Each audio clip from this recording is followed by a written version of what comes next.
pauzeren, dames en heren, tot 2:30. Nog een kwartiertje te gaan en dan pakken we de draad weer op. Karen en Jurt Scott Barrett zijn terug om het Europese kampioenschap vierspannen en wereldkampioenschap paramennen te ondersteunen. We hebben hier Europees kampioenschap mennen en hebben hier wereldkampioenschap paramennen is mede mogelijk gemaakt door de provincie Drenthe, recreatieschap Drenthe, VOF Schoolkunst, Starter Logistics, STM en Sama, Kroon-Arhors, Rolbaan Verhuurbedrijf en Wolken Loon- en Grondverzetbedrijf, maar ook door de Veenhoeve. Eredprijs aangeboden door Agradi, Bakker Bart, C. van de Heuvel, Rijntuigen, De Leemarij, Primeval, Ruitersport Veendam, Snijders Wachten en Voermeesters. 2:30 de eerste deelnemer bij de vierspannen die dus strijden om de Europese titel.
Internationale juryleden gaan hun posities weer innemen. Voorzitter van de jury aan Duitsland, Klaus Christ. Mevrouw Christ is er ook bij als assistente. Beuring bedient daar de laptop, de computer. Jurylid en Arcode, Stefan Kaczynski. Melanie van der Bunt en Esther Brugge zijn daar verantwoordelijk als assistenten en voor de computer. Bij Esther Frankrijk, Annemarie Turbeen. Bijgestaan door Janne Moorlach en Emma Moorlach. Jorgien de Bettina uit Spanje, jurylid vanaf de letter F. Bijgestaan door Geraldine Stuivenberg en Janine Schepkens. Emma van Bos, Nederland. Jury vanaf de letter P. Bijgestaan door Helen Smiets en Linda Brinkmans. Nou, dat zijn de namen. En dan zo dadelijk over ruim 10 minuten hebben we nog de tijd. Marie Streuter uit Koevoorde. Eerst in dit Europese kampioenschap.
ligt er allemaal fantastisch bij. Terras hier op het hippiecentrum Exo, waarvoor we de KWPN kampioenschappen jongens springpaarden hebben gehad van maandag tot en met donderdag. En volgende week de internationale springpaarden opkomen. Wij zullen dadelijk doorgaan met het Emmy Europese kampioenschap, de 4 spannen. And we are driving European Championship 4-in-hand horses. We'll start within a few minutes. Wacht op de binnenkomst van Marie Strucker. Menner afkomst uit Koevoorde, 34 jaar. Jos Koens, Benny van der Linden, Mariette Strucker. Jan Bakker komt in de marathon.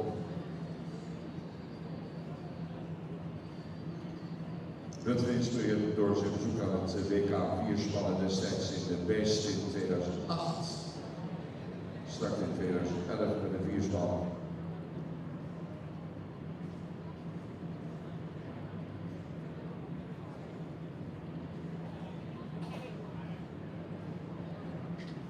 Marie Strucker, Arthur Koevoorde, zodat de eerste deelnemer.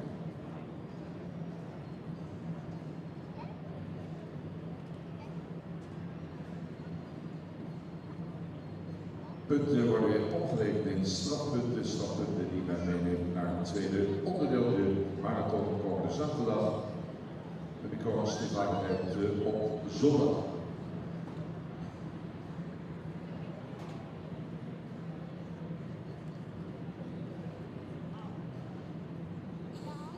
Op de collega-schermen ziet u de score. Wat verwacht wordt. Steeds het gemiddelde te zien van wat er tot dan toe is gereden.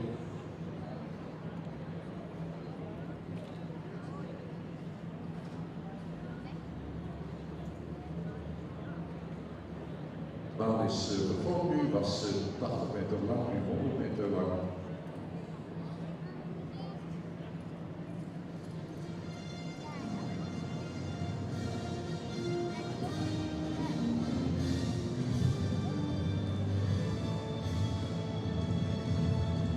And we are driving European Championship 4-in-hand horses. First, the driver from the Netherlands, Marie Strucker.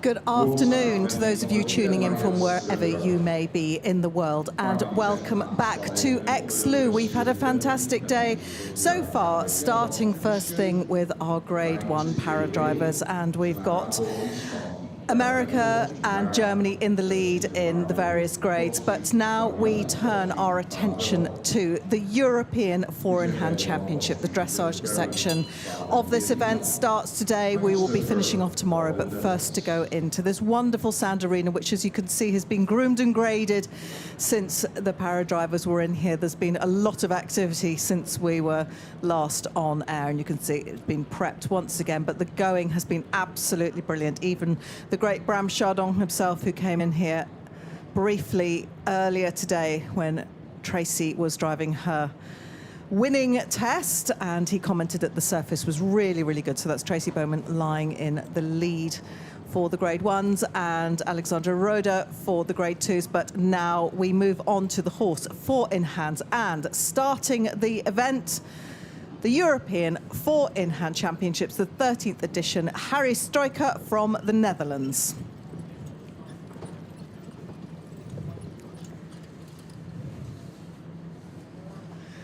The combination he's driving, he's got Bentley, Ray JW, Top Speed Damien, and Top Speed Pavel. So he has a combination of the Arabo-Frisians. That is a breed that finds a great deal of popularity, not just in driving, but here in the Netherlands. And it's injecting some of the Arab blood and their characteristics into the Frisian breed. There's all sorts of percentages. I think it's about 12.5% Arab blood, and the rest is Frisian. And they will breed them through the generations to make these tremendous driving horses. All the patience and presence of the Frisians injected with some of the fire and pizzazz of the Arabs. So we have some of them here in Harry Struiker's 4-in-hand. He's supported by Mariette, Thelma Baker, Wendy van der Lunden and Mariette Struiker. So there we have the team in more ways than one. 3 greys and the near side lead, the left front horse just executing the test. So this is quite a involved test, the 3-star test. And we've extended the length of the arena to 100 meters. So we had 80 by 40 for the singles that went on earlier today, the horses and ponies with our para-athletes. And now for the 4-in-hands, we have 20 meters more at either end of the arena. It's been pushed open. This is the arena that our drivers have been using to warm up since they first arrived here at the Hippisch Centrum in Aix-les-Loups. They each have an allotted time on the day to be in here with some of the countrymen and women to practice either driving single pairs or the 4-in-hands as we see now.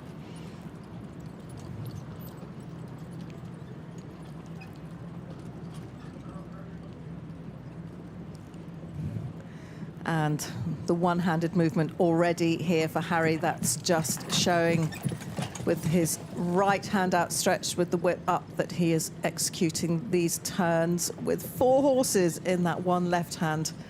That's quite an art. The relief of getting that other hand back on the rein. You'll see these drivers have got 2 of the reins, the left and the right, in each hand, buckled. Usually the buckle sits either in the palm or just below the hand, depending on what you're doing. Just if you look closely, you see Harry's popped them back. So he will have set them, as will all our drivers, as to where the wheel horses, the 2 behind, and the leaders are most comfortable. You want those lead horses just bobbing along. That's just about right with those traces, not in draft, not too tight. It's the 2 horses behind, the pair of wheelers next to the carriage. That's why we call them the wheelers. They should be doing most of the pulling, although on this surface, on a lovely flat arena like this, the carriage propels itself along very nicely. There's not too much pulling involved, and just, yeah, that straight movement off in the middle of the arena, much more difficult than it looks. So that was an 8-second halt. And walking up to X. And as we saw with our para-athletes earlier, after their L to X walk, they went in the opposite direction. They pulled off to the left, but for this senior 4-in-hand test, this is LXM, and it's quite something to stop a single horse breaking into a jog on a free walk, but making sure all 4 don't, and anticipate. There's a lot to contend with. But Harry Struiker, as an individual athlete for the home nation, the Netherlands, they're fielding a really strong team, both for the para and 4-in-hand athletes. As a 4-in-hand team, they've won just about more gold medals than anybody else, and they're hard to touch at the moment. And there's every expectation that the national team of IJsbrand, Bram Chardon and Koos de Ronde will retain that. But this is horse sport. Anything can happen.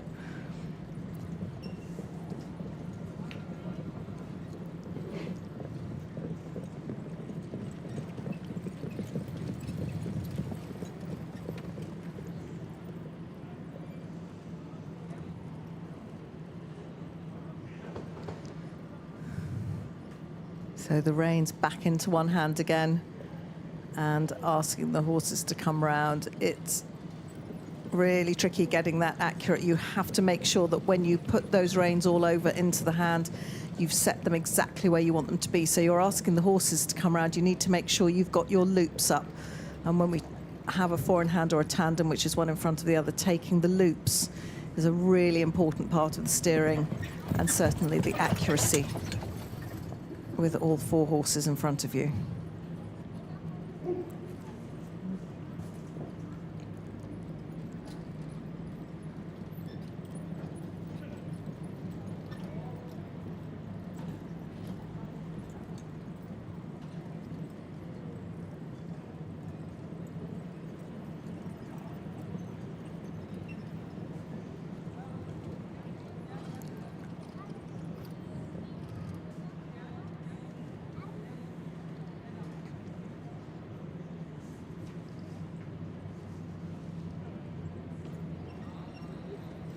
So the rain back again, right across the arena directly in front of the judge at C.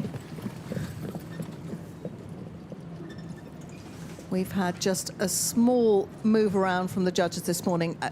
President of the jury remains Klaus Kreis from Germany, and moving the judges around and a bit of a swap. So Stefan Kazicki from Poland, he was in P earlier on today, he's moved to R. Anne-Marie Turbe from France, she is in S, she was at V earlier. Joaquin Medina from Spain, he was at R, he is now at P. And we've brought in a new judge, in Herman van der Bosch from the Netherlands.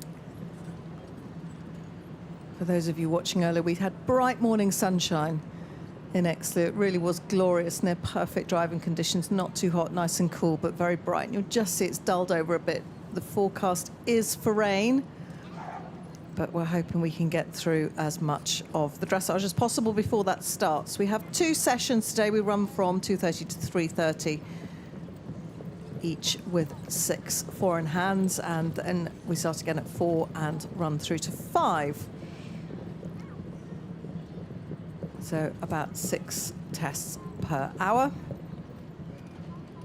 And an accurate halt at the end there for Harry. It's not easy being the first to go.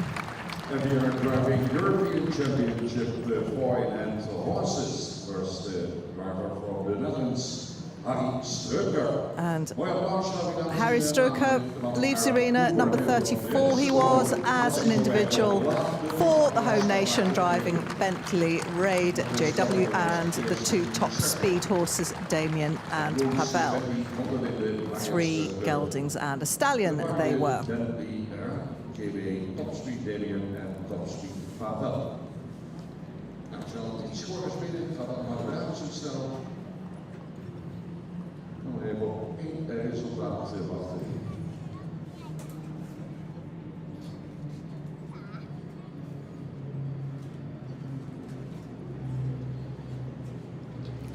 So just awaiting the 5 sets of scores. And very nicely goes into first place, but he is the first competitor through already. But that's 62.90, and we range from 141.5 at S up to at P 152.5. So that gives you a bit of a benchmark for what will come during the course of the afternoon. We didn't have a test driver beforehand, but the judges, all bar one, have had a busy morning and lunch period of judging and had plenty of time to get themselves familiarised. But they will have all, on many occasions, judged this particular test before. But vitally important that they are aware of each movement, and requires a lot of concentration. If you were listening earlier, I said just add up all the many movements these judges are looking at in this senior four-in-hand test. There are a lot of movements, so we got 22 separate movements plus the collective scores for the athlete, then general impressions. So that's 24 marks per test, 39 four-in-hand drivers, and then we had all the para-athletes this morning who had 20 marks per test, so a lot of marks to be giving out for each of our judges, but they are extremely experienced. And also coming in for the Netherlands, Hans Huys, he is also competing for the home nation as an individual. They had a great range of people to be able to choose from for their team, but they, quite understandably, chef d'équipe Ad Arts, and he has, and coach, he has stuck with the tried and tested formula of Chardon Senior and Junior and Cousteronde. But we still have some very, very good individuals coming forward, and Hans is driving Donald Duck, 36 Flux, Hurricane and Vorst. Very commentator-friendly names.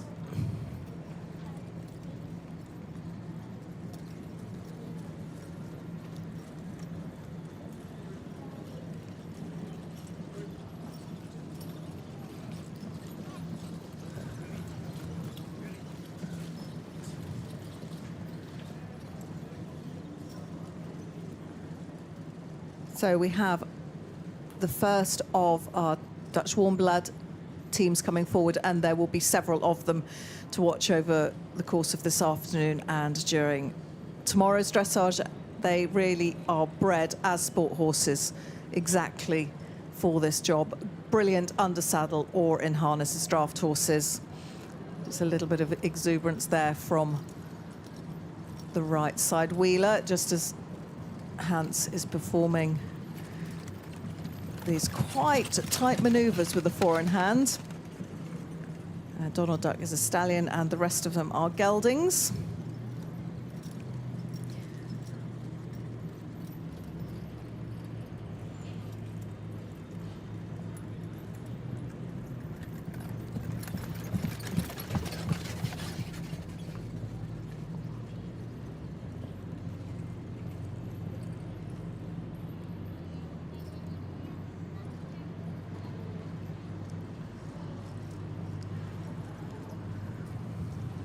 Just trying to maintain the rhythm, very similar to the principles we were looking at this morning when we had the single horses and ponies, and you want the rhythm, the bend, but that wheel horse is not giving them an easy time.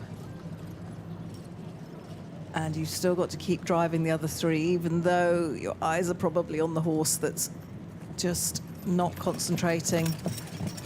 Just boiling over a little bit here at this championship.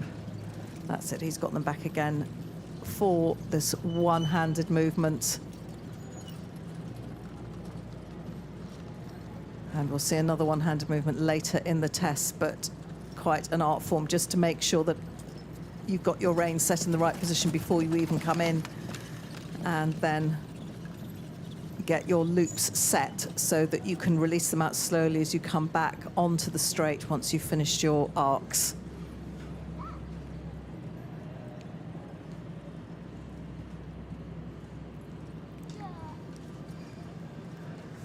So the European Championships as a competition form, they were one of the very first events to take place when combined driving, as it became known, was a fully formed sport. It was going on a great deal in continental Europe, mainly in Germany and Hungary. And Prince Philip, who was then president of the FEI, he was probably its longest serving president for many years, and he was so inspired by what he saw at places like Aachen, he decided that it was really time to pull it all together. I think there was something like 22 or 24 four-in-hands lined up in that wonderful arena in Aachen, and he was totally inspired, having gone there as president, that it was time that there was a set of formal rules to govern this. And so all the sorts of issues that have come along, like harnessing and wheel widths and the types of carriages that are used and weights and the many rules. The inception of that was in the late 1960s. So when in 1971 the Hungarians ran the very first European Championship, there were 16 drivers from 7 nations, and in 1, 2, 3 spot were some Hungarians there, Imre Abini, Sándor Fulop and József Papp, and that's a surname that we'll see a bit later.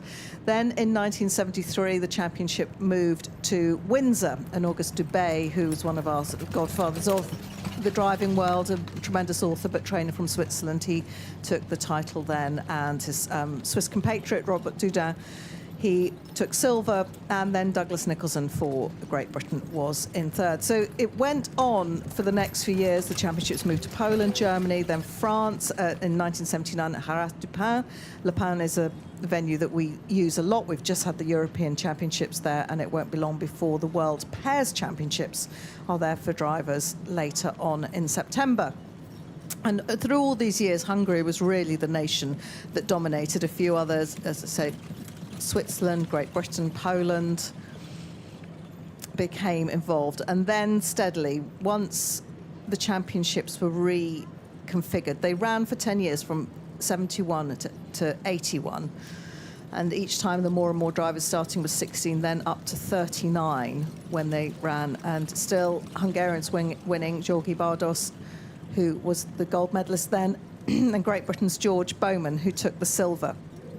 And if you're watching earlier, you might remember that our Australian competitor, Jodie McKean, she is driving a horse that belongs to George. So quite incredible that there's this connection.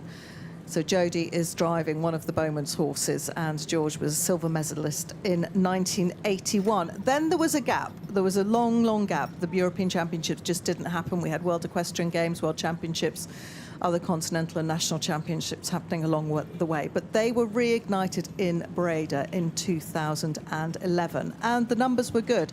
Went back to, in the 30s, the 34 drivers from 11 nations. And who should be the winner there but a certain IJsbrand Chardon. And that really was the start of the Dutch dominance of this class and this format. So IJsbrand Chardon, who again will be contending for gold over the next few days alongside his son Bram, who is current holder. And in silver place, who is also competing, Josef Dobrowitz from Hungary, and a certain Koos de Ronde was in third. So that was in 2011 in Breda. So those were the medalists. So we've really had, there was a bit of a dip in Gothenburg in Sweden, but 30 to 40 drivers. We had 43 drivers in Budapest when Bram took the title for the second time for the last championship. So they really got going again here in Holland, and that started the Dutch dominance. And there has never been either a Dutch team really or individuals out of the medals since then. And I think all bets are on the Dutch certainly doing their very best to retain as many golds across the weekend as they can. So we have 39 drivers. We had been due to have both Josef Dobrowitz Senior and Junior, but because Joseph Junior is now concentrating on his campaign for the World Pairs Championship, I mentioned earlier, that will be taking place in France in just about a month's time. But Dad, Joseph Senior, is here, and he's a member of the Hungarian team once again.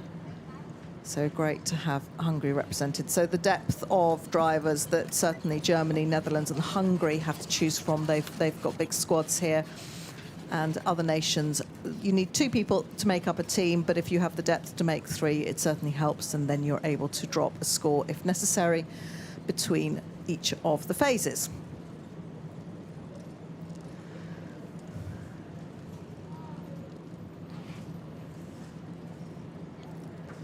So coming towards the end of his test. And between D and G, the last movement asks for an extended trot. Up to the Halton salute at G. And aiming for all 16, oops, not tripping up, that's not part of the plan. To be on the floor at the same time, nice square halts. But one of the home nation's competitors, and plenty of support here from the Dutch crowd. We're expecting a really big crowd here on Saturday. Just chatting to the caterers over lunchtime, they think they're going to have several thousand people here, which will be great. It's a super venue in Exloo. The road network's really good, although we are using the road. There's just a road behind where the commentary position is near C, and that road is being used as part of Section B, the marathon, so that will be closed whilst the marathon is running, but I'm sure everybody here has got a contingency plan to get as many of the spectators in and out as possible. But to the left of the arena, where the judging box is just behind that, we've got two obstacles, just where the long pole is. There's the water, and judges fairly united there, 85.27. That will have been reflective of the fact that certainly for the first third of the test, that wheeler on the right-hand side, the offside wheeler, was breaking pace, and yeah, pretty united from the judges, ranging from 108 at V up to 117. So for all 5 judges, unified pretty much. And worth noting that the place is all relative, it changes as time goes on. But Hans Huys for the Netherlands as an individual.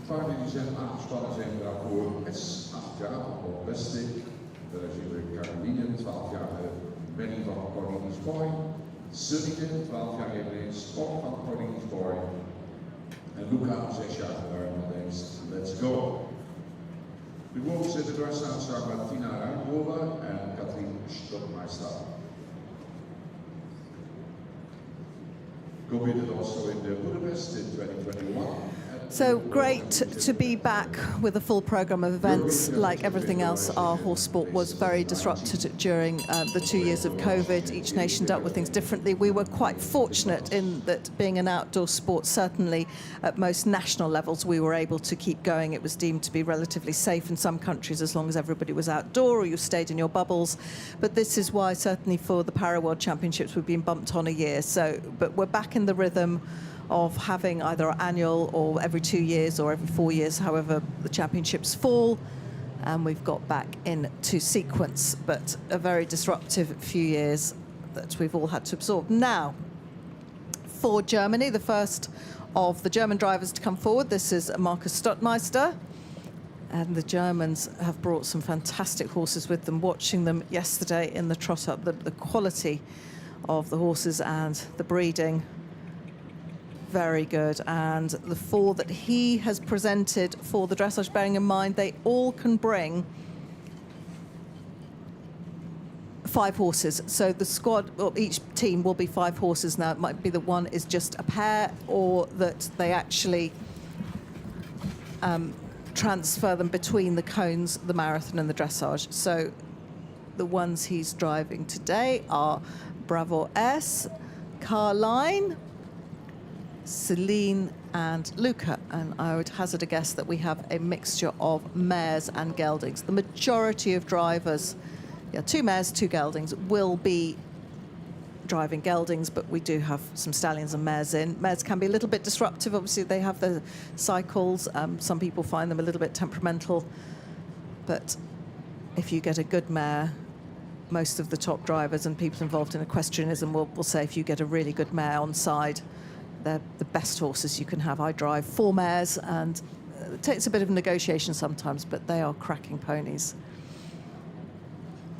So Markus Stottmeister as an individual here for Germany.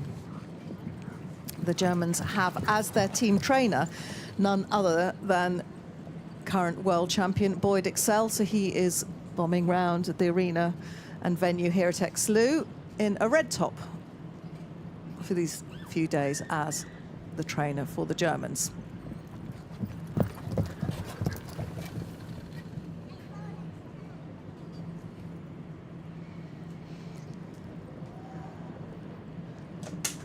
So really, you want the horses to be looking pretty much as one. If your eye goes to one horse because the head's a bit high or it's not tracking up properly or something, just fiddling with its head, that's not what you want. You want a lovely, smooth ripple effect and similar principles of straightness, balance, elasticity, obedience. And a lot of these horses will be driven at home either as singles or pairs. Less of the training is done with them as a 4 because it's quite difficult to work on a horse individually once it's in the team. And a lot of the work at home will be sorting out if your horse is better on the left-hand side or the right-hand side. Like us, they have a dominant side, whether left-handed or right-handed. And it's much the same for the horses. And working out whether they prefer to be in the wheel. Some horses just really want to pull, and they're not happy unless they're pulling something. So you're better off having that horse perhaps in the wheel, so you're not having to constantly bring it out of draft, as we'd say in driving, for the lead horses. You just want those traces bobbing along. Those leaders shouldn't necessarily be in draft or doing the work. Traditionally, you'd have your slightly finer or lighter horses, or perhaps the ones with a more naturally extravagant action up front. But such is the skill of our dressage judges, of how these tests are put together that the judges won't be lulled into any sort of giving away of marks because you've got a pair of flashy leaders. Each of those 4 horses has to be working correctly.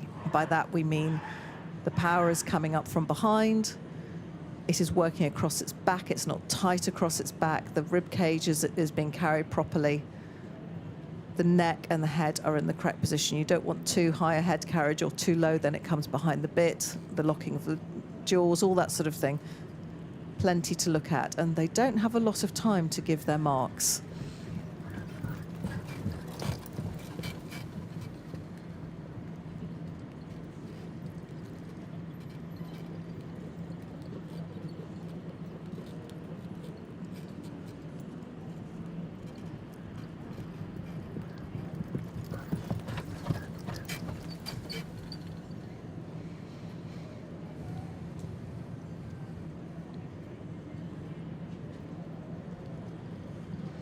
So Marcus is from a family of carriage drivers. His father Georg and brother Tom also compete in driving. He's been influenced and inspired by long-term German competitor Georg von Steen. He also speaks Russian and studied agriculture at the Martin Luther University. The horses, breed-wise, are all German sport horses. And it looks like Celine might be the dam of one of them, so bravo.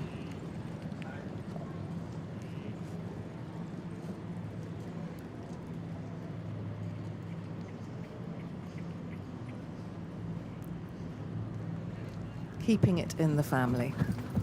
But they are well matched in terms of colour and type, although it is incredible when you take these big horses out of harness. Certainly if you ever get the chance to see them at trot up, you realise how very different they can be in their conformation. They might be similar breeding, similar types, but in terms of where their withers are, their action, it's amazing how unifying putting them into the team and harness can be.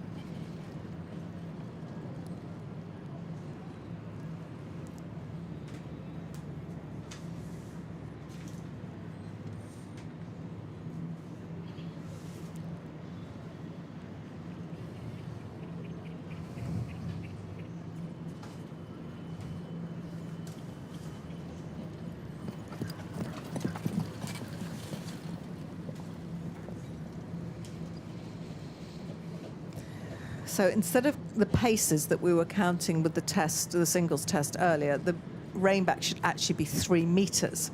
So another bit of the homework that has to be done before you arrive at an event is working out how many strides backwards, how many paces your horses will be taking to get that 3 meters. And what the judges are looking for, obedience, quality of steps in 2-time diagonal footfall and the transition. So again, no shuffling of the feet. Defined picking up and placing down, even if they're going backwards.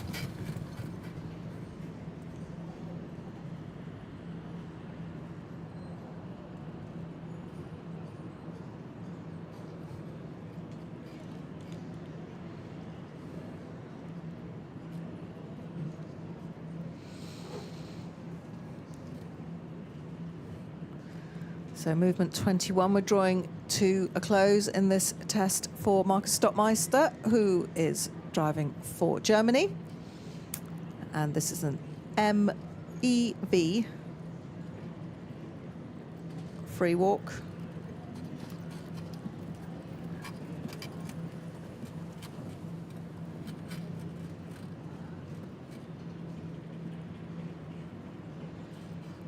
And forward, always forward with your transitions into a collected trot. And that's interesting. You'll notice that he did come in quite some distance in advance of V. So you're not aiming straight for V, you're aiming for sort of the length of certainly your horses, so that they're against the track, ready for V for the transition. That's the point at which you want your transition not to be turning in from the diagonal. So they had to go forward into the collected trot. Then once they came back onto that centre line from DXG into the extended trot and the halt and salute. Aangespannen waren de afvoer S. Caroline Sidine en Luca So the third of our four-in-hand drivers contending for this, the 13th edition of the FEI's European Four-in-Hand Driven Championship.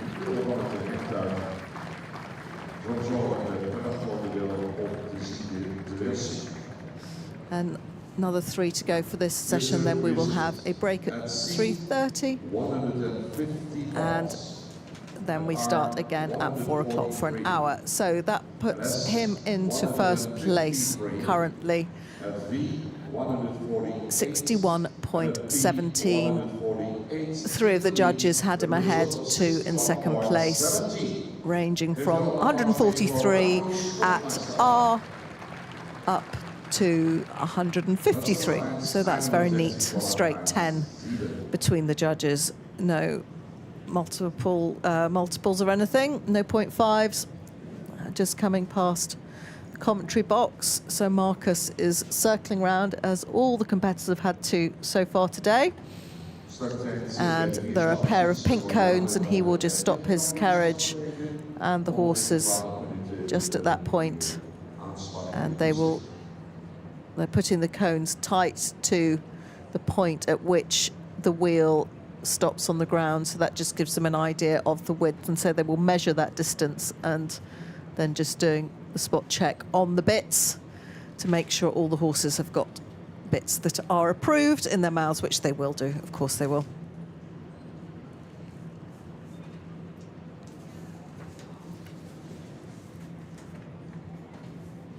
Aan de leiding de 27-jarige Marcus Stokmeister uit Beursdorf in Duitsland. So Marcus Stokmeister just pushing in front of Harry Stroker, who was our first to go. And some distance then back to Hans Huys, who is on 85.27.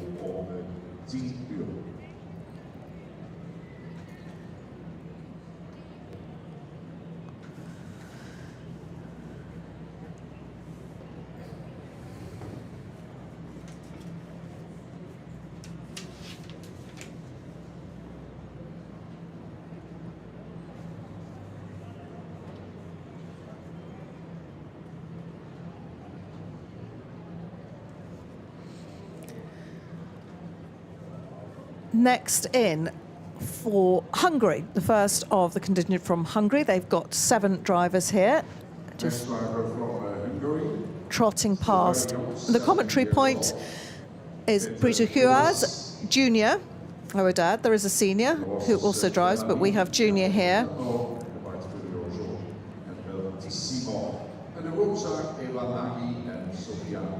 And he drives mixed breed team, but they just glisten past with lovely shiny dark bay coats. You'll see them in just a moment coming into your screen there. They are coming round in the left corner.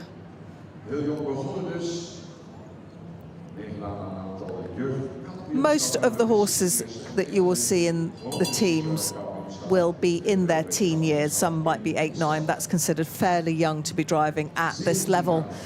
And some of them will be in their late teens, perhaps even the odd 20-year-old, but there needs to be a level of maturity and experience to be competing at European Championship level. So the majority of them, like these, there is an 8-year-old listed here, but up 10, 11 will be sort of 14, 15, a lot of them. And these horses have been working as athletes for a long time and keeping them fit. They need holidays like we do. They have physios, dentists, obviously the ever-present farrier that you have when you shoe your horses, which we tend to do in driving. And of the 5 he has brought today in dressage, he's got Bellamy, Neapolitano, and you need to have a pretty good knowledge of Roman numerals when it comes to sorting out a lot of these Lipizzaner type horses and the many generations, the Bart Foriso and Weltissimo. So mixture of an Oldenburger and some Hungarian and Romanian bred sports type horses. He has in the past been a pony pair driver. A lot of our younger generation, if you think of Bram Chardon as well, they came up through driving pony teams and pairs. When the likes of IJsbrand started, it wasn't such a big thing. So a lot of them, certainly in the early days of George Bowman, Prince Philip, went straight into driving horse teams. That is how the sport started, because that is what was being driven on continental Europe in sporting terms. So although we have developed and grown enormously in driven sport, and we go from small ponies, singles, pairs, tandems, but they don't come under the FEI umbrella, up to the horse fours, a lot of the early sport was dominated by the rules that were written to accommodate the long dressage arenas. We used to have presentations all about the horse fours. So this is why we have so many more rules, that it's extended up to over 100 pages, is to just account for all the different carriages and sizes that are used in our sport. So a well-matched team. I'm just trotting past the corner where I can see them. And that helps. There's nothing to say that your horses have to be exactly the same size or type or even the same colour. The first team that came in was mixed. That's totally permissible. You're not going to be marked on the colour of your horses. That said, when you have a team that are well matched and marked pretty much the same colour as these are, it does just subconsciously create a more united picture. And they're a lot easier to keep clean than greys.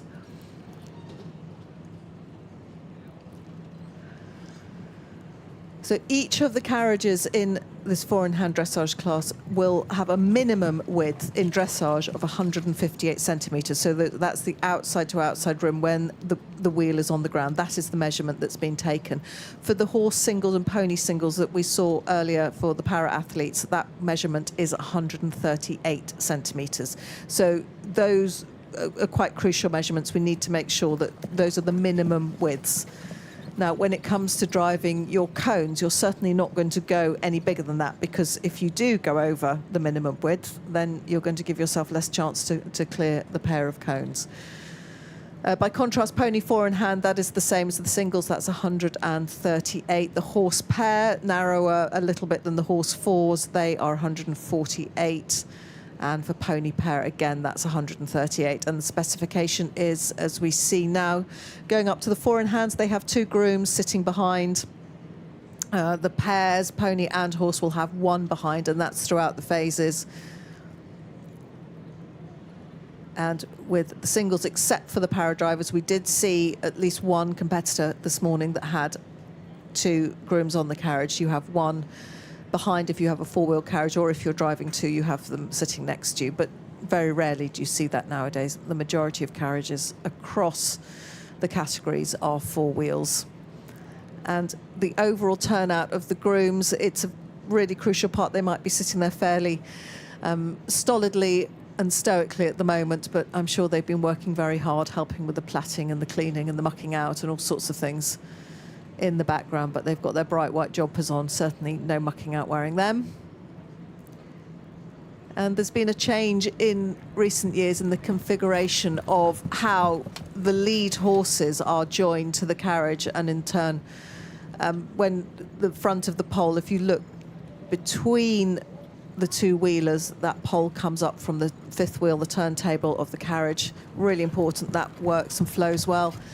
And there have been all sorts of developments by our leading drivers in conjunction with some of the builders and the manufacturers as to how to change to make sure that when you turn, certainly the wheel horses, that the wheels don't necessarily follow straight on. It sounds quite technical, but in order to get certainly good cone driving, you need to be in absolute control of where the wheels are. It tends to be the wheels that would hit the cones, rarely the horses. So there's been some quite technical advancement, and part of that is in a bid to slightly reduce the distance, and this matters more in the marathon and to some extent in the cones, between your lead horses and the ones behind. You now have 1 long spreader bar, and again, it's in the rule book as to how wide that spreader bar can be, how much it can or can't protrude from where the wheelers are. That there is a ruling about the width of that. It mustn't be too narrow, so that the traces in turn aren't tight and narrow onto those horses' upper thighs. So it is important that all these measurements are adhered to. On traditional carriages, if you watch coaches and a lot of the hitches for four-in-hands, there will be 3 individual bars. The main bar, as we call it, that hangs from the front of the long pole, and then you have 2 individual leader bars. So it's like a sort of broad, flat triangle. But here, in pretty much all these carriages now, at this level of competition, you will see just that one single spreader bar. So actually the pole looks more like a sort of T shape. So the 3-metre rein back, only the judges can see how straight that was, and particularly our judge at C-Class will have in his mind where his 3-metre point is when he's awarding his marks.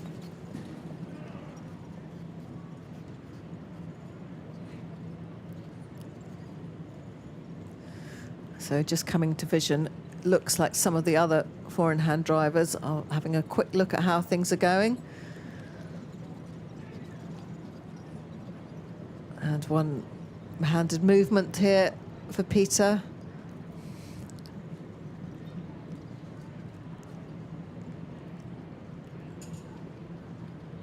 And so the way the reins are buckled together, it just makes a long loop of them. So you have your coupling buckles where you've got the V that's just in front of, well, above where the tails are, sort of above where the croppers are by the tails. And that's a really important adjustment when you're driving either a pair or four-in-hand like this, or you can add even more up front to either side. But those couplings where you have your main rein, which is the one that will go to the outside of the horse's mouth, so whichever side is on the outer side, could be left or right, which side your horse is on, and then that inside V rein, the coupling rein, and that particular adjustment is really important if you're going to get your horses balanced. It's something that needs constant vigilance and adjustment. Don't just set them when you put your pair or team together as youngsters and never change it. That's why in driving it's really important to have people on the ground, because you only have one viewpoint sitting up there on the box if you're the driver, and to get nowadays with smartphones that everybody's watching, brilliant to have people filming, because your horses always look so different. And if you come out of your dressage arena and you think you did a pretty good test and the judges have been hard on you, sometimes if you see what they see, or conversely if you do a bit better than you thought you might have done, it looks very different from looking down onto the horses' backs and their ears as opposed to what's seen from the side.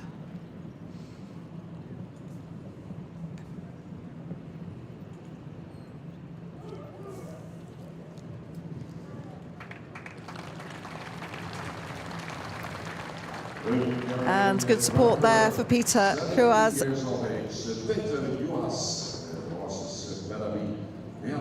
From Hungary, they've got a good crowd here, absolutely passionate about their carriage driving.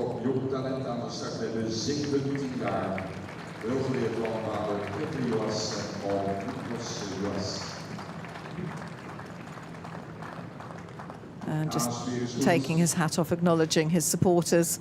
But get it back on, both hands on the reins, just to do that fairly good left turn going out of the arena. There we go. And he'll come round for his wheel measurement. In the meantime, we'll just wait for his marks to come in. And then one of his countrymen, Simon Sandotot, will be in next.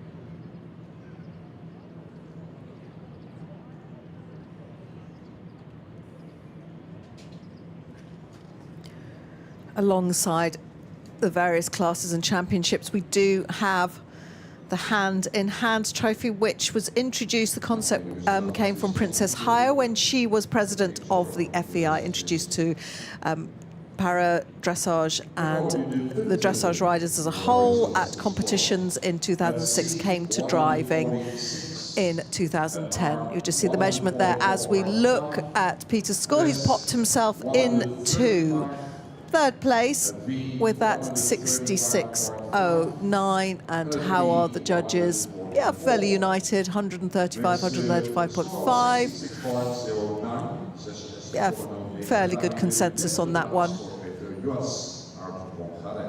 So 3 threes and 2 of them had them at 2. That's really quite balanced, isn't it? So just look at the officials there having a check of that wheel distance.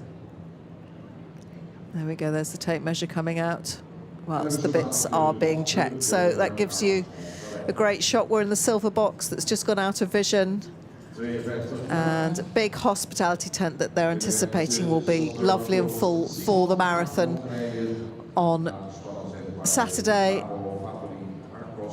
Can't quite see from this angle, but there's various carriages and harness and all sorts of accoutrements that we use in driving being sold in those individual tents. And then we have the grandstand, and in the solid building there, that's actually where they have the indoor school. But our technical delegate here is Philip Bateman from the United Kingdom, extremely experienced, and when he came here for the event earlier in the year, he suggested that actually they moved the stables into the indoor arena, so all the 4-in-hand horses are stabled there, and then just on the other side of the big arenas which have been converted for the temporary stabling, we have the para drivers with their horses, and they're just across the road. It's just a very short distance for them to get to the, and then the 4-in-hand drivers are just in a field slightly further down. But it's all very compact here at Exloo, and certainly the spectators, when they come, don't have too far to walk, but there's plenty for them to see here.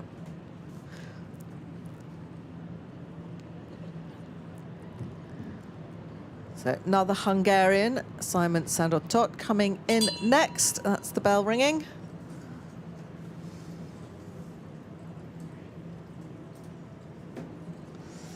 Hungary really have got carriage driving running through their veins, and they have one of the many reasons that they've been so good at it for so long is they still used, until relatively recently, more so than a lot of other nations, the horse was used as very much part of society, agriculture. It's a utility animal, and the great breeding farms, national studs and things for the Lipizzaners, and they've also got the Hungarian sport horses that are being developed, and you've got families like the Dobrovitzes and the Lazars who run big enterprises, and they supply horses not just to their fellow Hungarians but all over. If you look back through the biographies for a lot of these horses, you'll see that perhaps the Dobrovitzes have owned them at some stage, but if ever you get onto the FEI database, it's really, really interesting to see whose horses. Now, a team such as this has probably all come from the same stud. You've got the Lipizzanas, and some of them will be entire, lovely and easy to match, except you've got the one real flea-bitten one there. Looks a lot darker because of that. But they've got plenty of horses to choose from with these wonderful heritage breeds, and it's great that they're still being championed up against some of the warm bloods, these more athletic horses, but there's very, very much a place for them in driving.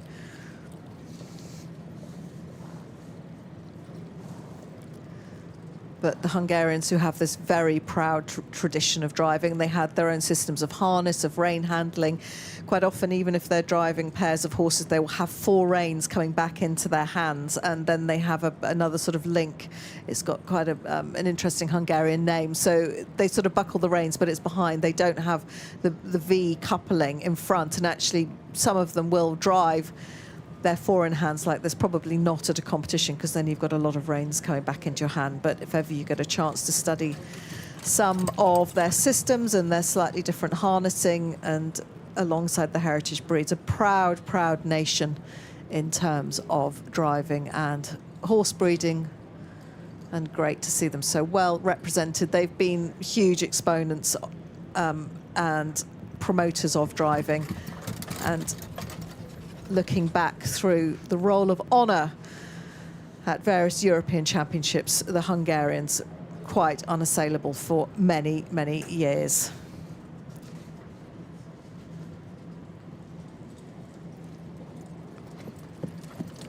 Indeed, for the first few, it was Hungary won in Budapest, and they won again 4 years later in Poland, only knocked off their spot in 1973 in Windsor by the Swiss.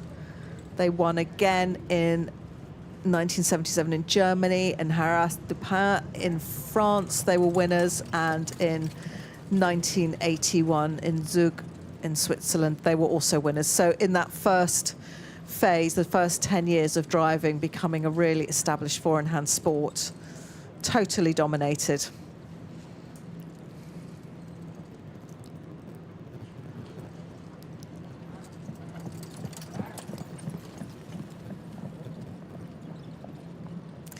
You might notice that these four-in-hand horses do not wear exactly the same harness as the single horses and ponies we saw earlier. The main difference being they don't have the britching, which is that braking system around the back, because although the modern single four-wheeled vehicle will have brakes on it, traditionally you tended not to have brakes, certainly with a two-wheeled vehicle. So, but also it's just an additional braking system. It's considered to remain there as a safety device.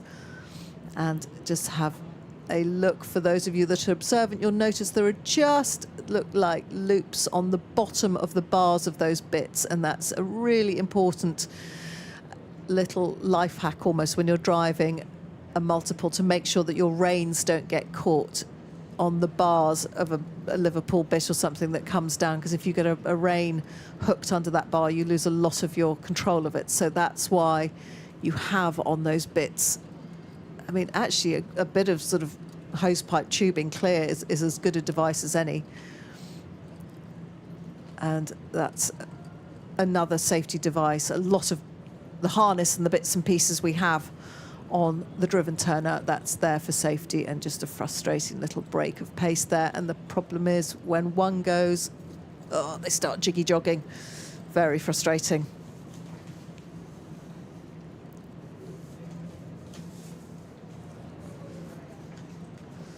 But certainly they fill the eye very well, a team of greys. But as they used to say, if you have greys, you have to have staff, because they take a lot of cleaning.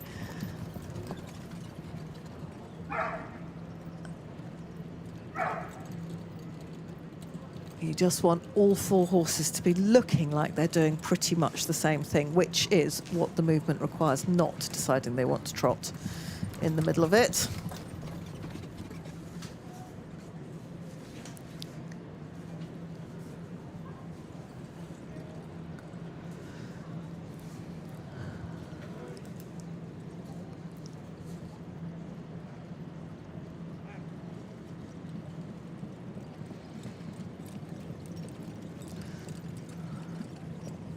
So the famous prefixes, as we say, with the Lipizzaners, but we've got Favori and Siglavi here, and we've got Favori, looks like 37.15. And if you look closely at some of the marks on the side of these horses, it denotes what the stallion was and what year they were bred, perhaps the lineage of the mare. Depends whether Hungarian, Romanian, Croatian, Slovenian, all these nations do have very strong heritage. As the stud and Lipica, just look behind where the pads are sitting. That again, that's a sort of code telling you where these horses were bred and how old they are, and what their stallions, the sires are, and possibly what the mares are too.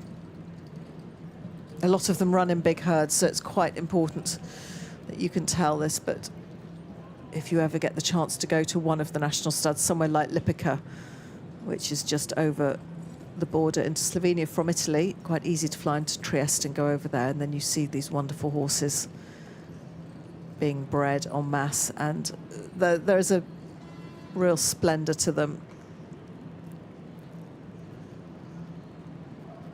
And getting all four to do it together, that's an art form as well. Again, watching, they don't anticipate, which is much harder than getting them to do the movement in the first place. But the reins have gone back into that one hand. Simon just putting out his right arm, and it just twitches. It's so keen to get back in onto the reins, but letting out the loop. He will have picked up a fairly big loop as he was coming round there to the left. And again, getting the setting on your reins right so that the horses actually come round in an arc, not like they're on a windscreen wiper with your wheel horses falling in. That, again, is what the judges will be looking for, so that everybody curves around and follows the line, that the two behind aren't falling in, as we say.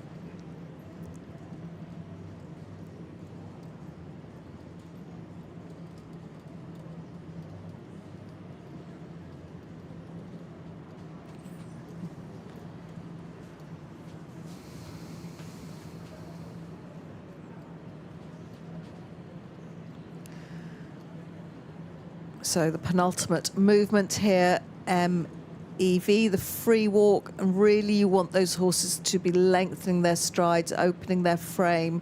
We talk about that happening with the extension, but you want a just slight drop of the neck just for them to show that they're not too tight and tense in their bodies. So again, a difficult one to get right, what the judges were looking for: transitions, relaxation. You certainly don't want them all to collapse.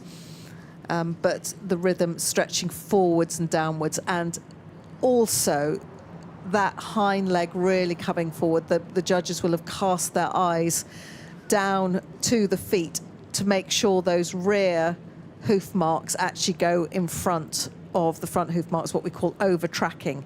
And if you ever want to look at how naturally a horse walks without anybody on top of it or leading it, just see if it naturally overtracks. You'll see it doing it in the field. And if you've got a horse that naturally overtracks, then you've got a horse that's got a good walk.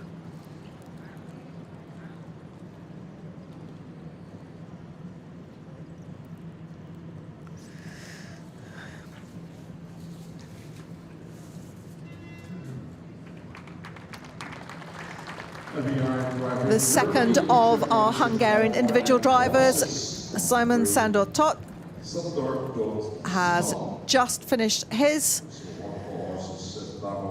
horse fours dressage test. So one more to go in this first session on the Thursday afternoon here in Aixlú. Welcome if you're just tuning in wherever you may be in the world, perhaps some of our American friends on the time distance on the other side of the Atlantic are just tuning in, and we welcome you. Certainly your drivers have had a great morning this morning, and there may be some of you on the other side of the world that are staying up through the night, and we welcome you all here to Northern Europe. We're not far from the coastline in the northeast of Holland at this wonderful equestrian centre in Aixlú. And going into fourth place, 69.89. Again, the judges pretty much unified on that one. That's one of the tighter sets of marks that we've actually seen throughout the day. So, yeah, very little to put between them, just a hair's breadth between those marks there. Very much united in what they saw and how they were marking it. So the penalties after that set of scores, all in 130s, 1 through 1.5 up to 138.5, so only a difference of 7 marks, which over all those various 24 marks that are given, that's a very united show from the judges, and that puts Simon Sándor Tóth into fourth place overall. So the marks pretty tight in the 60s, apart from Hans Huys, who was just a moment ago for the Netherlands in this arena.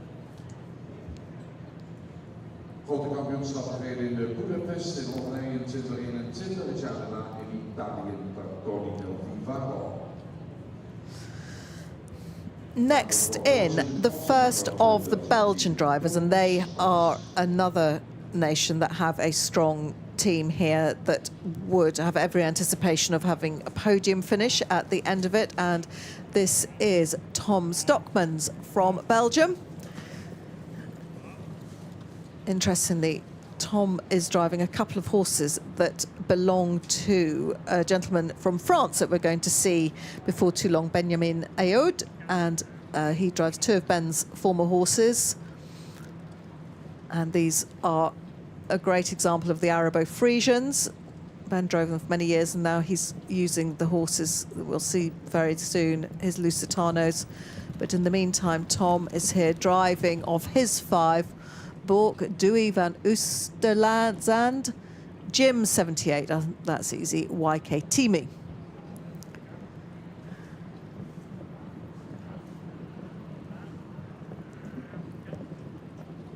And it's interesting, the registration process around these horses. We've got one of them who not being driven at the moment, but who's registered as the Belgian Arabo Frisian sports horse. That's probably the spare, but the others, we've got the National Horse and Pony Society and then the Arabo Frisians. So lots of registrations can be at place here, but they are animals that are very much bred for this.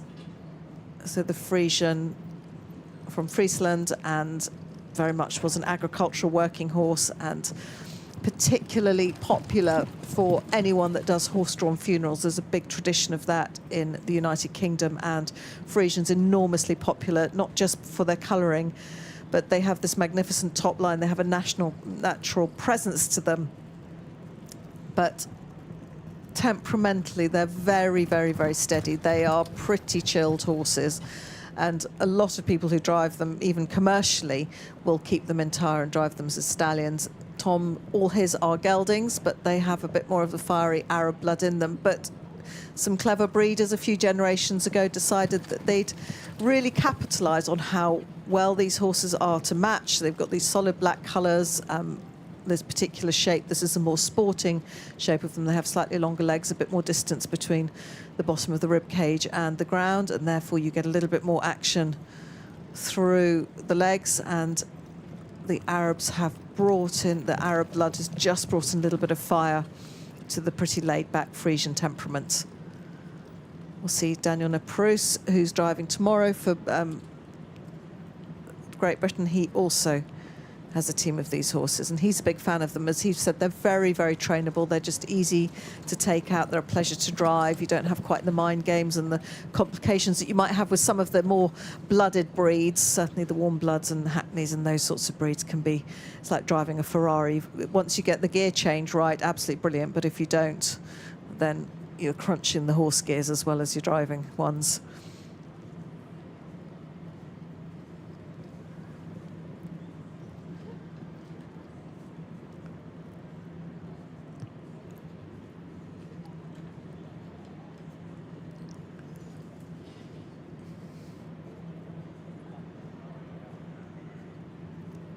Yeah, fairly straight move off for Tom.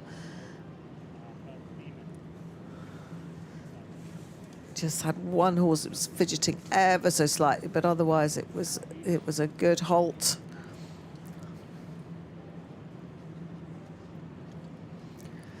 That's for 8 seconds in the senior 4-in-hand test.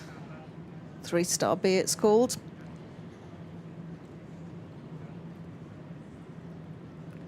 And you'll notice that as the horses have gone into the free walk, just look where the buckles have gone in front of Tom's hands, and that's how much length of rein you have with these bigger horses. If you're driving little ponies, you don't take up nearly so much, but he's just looping his hands back in front of those buckles, and that just goes to show how much the horses will take if you ask them to walk and extend.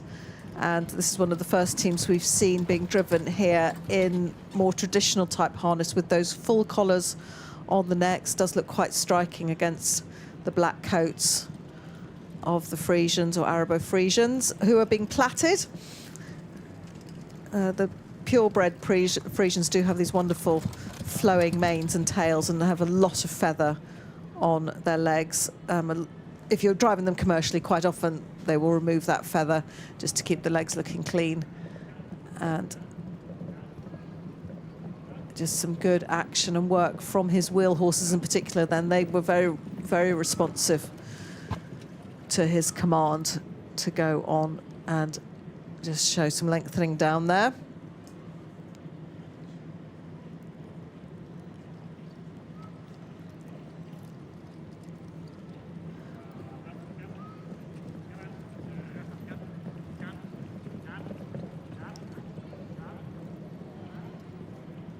It's quite interesting. You can just hear the footfall of these horses on the surface of the arena. It's really helping everything jog along beautifully. Perfect surface for this driving.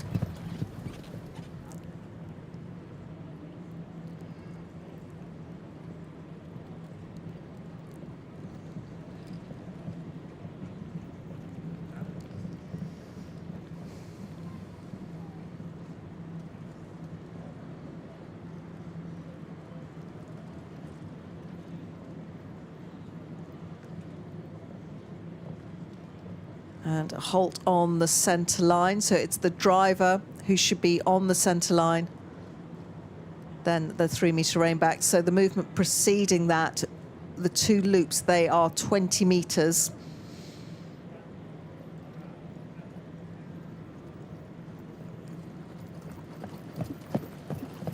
And the rein back on to the working trot E down to V, and another loop just coming back into the centre again.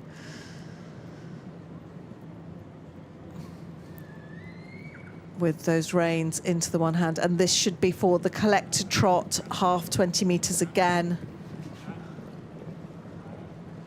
For then asking the horses, still with the reins in one hand, to go forward into an extension. All very advanced moves here in terms of controlling these 4 big, powerful horses, just with those reins and the voice. And tend not to see too much use of the whip at all, if any, in these dressage tests. The drivers have got their hands full, literally, just making sure all 4 horses are doing what they want. So last free walk.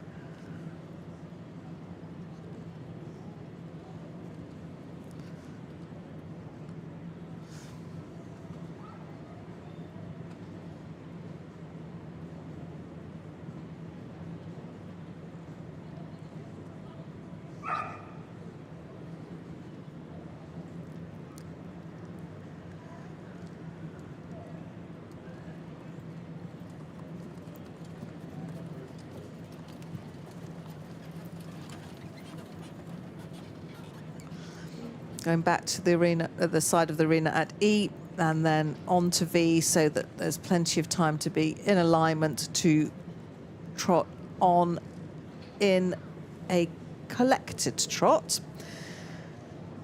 Past K, turning back in at A to D, and then when those noses hit. So really, as soon as the full turnout, the length of turnout is on that, yeah, barely there, and you have to ask them to go forward. So that's where you need your horses really in tune with you and listening and attentive. Noses just on the marker. And really respectable test there from Tom Stockmans from Belgium, the first of the Belgian team. He's joined by Glenn Geerts and Dries de Griek, who are driving later on in the event, both of them on tomorrow. But Tom, all being well, will post a good solid team score just to give the Belgians every chance, as they would hope to be on the podium with the team. Every expectation that they will be there. And big support from the crowd here in Exlu. Today, 12 drivers yep. in the competition, and tomorrow we have 27. 57, so the first of our four-in-hand drivers to go sub 60. And that's a good performance, 57.84. All the judges, bar one of them, in agreement. Again, not too much parity between the marks. 10 marks again, 149 at V, up to 159 from Klaus at C. And so I'm sure that Mark Ventien, who is the Belgian chef to keep himself, does all sorts of things in driving. Mark does, competes, commentates, runs events, does all sorts of things. Their confirmation after the first 6 drivers in the European 4-in-hand championships are now underway. Tom Stockmans, we've just seen him leave the arena. He has put down a great score for the Belgians on 57.84. All but one of the judges had him in first place. In second place, Markus Stottmeister on 61.17 as an individual. All the rest of these competitors are competing individually for their nations. Harry Struiker, he was the first one in for the Netherlands, 62.90 this afternoon. Peter Juaz for Hungary, 66.09. Simon Sandor-Tot with the Greys, we've just seen him, 69.89. And Hans Huys for the Netherlands, 85.27. Short break here in Exlu. We will be back to start with the final lot of dressage on the opening day at 4 o'clock, just about 20 minutes away, with Jiří Nevesel from the Czech Republic. We've got father and 2 sons competing for the Czech Republic, and so the first of them will be opening up at 4 o'clock for the final session here in Exlu. Enjoy the break. We'll be back soon.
prachtige locatie, dames en heren, typisch centrum. Exlo ligt allemaal super strak bij. Morgen weer 10 achter dit topsportevenement.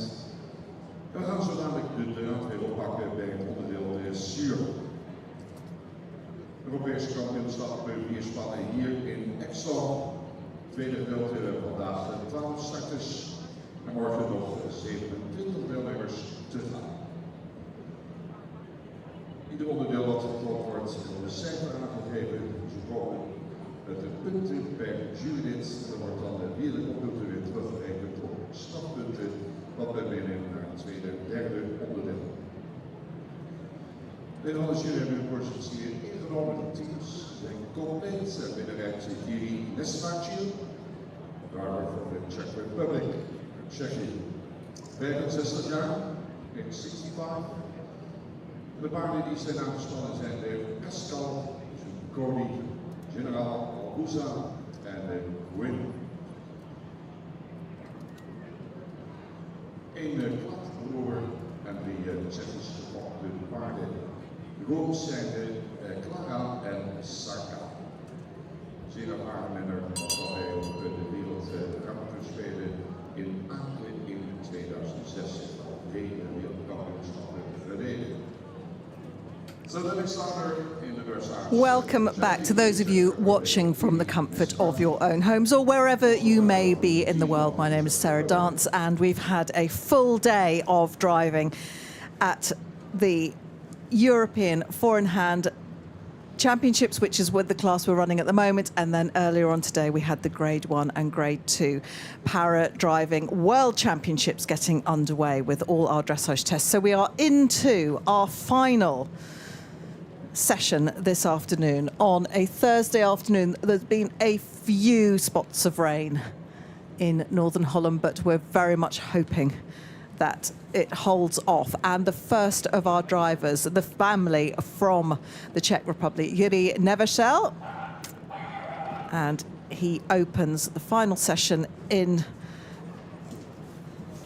the dressage. We will have another full day with the remaining four-in-hands, but in this afternoon session we've got some of the big names, the team members coming forward. Jiří, who is leading the charge for him and his sons, join him for the Czech team. And then in Germany coming next, Michael Brockler, who will no doubt knock down not only a good test, but just watch that man through the marathon obstacles on Saturday. Absolute specialist. Benjamin Aod from France, a previous individual medalist here at the European Championships. Then the one and only homebred Cousteronde, and everyone will expect him to be part of a gold medal winning Dutch team. Istvan Vacsi, he is a member of the Hungarian team, the first of the Hungarian team members, national team members, to come forward. And then rounding off today, on behalf of the Netherlands, driving as an individual, Edwin van der Graaf. But in the meantime, starting his campaign, Jiří Neveselý for the Czech Republic.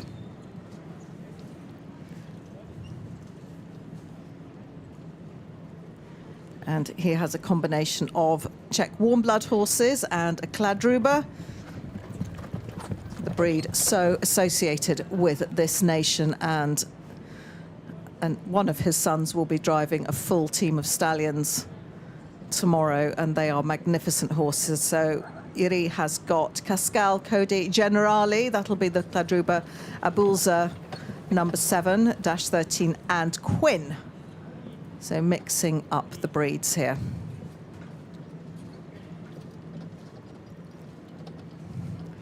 Each of the athletes in the four-in-hand classes have brought along 5 horses, and 4 of them obviously being used at any one time.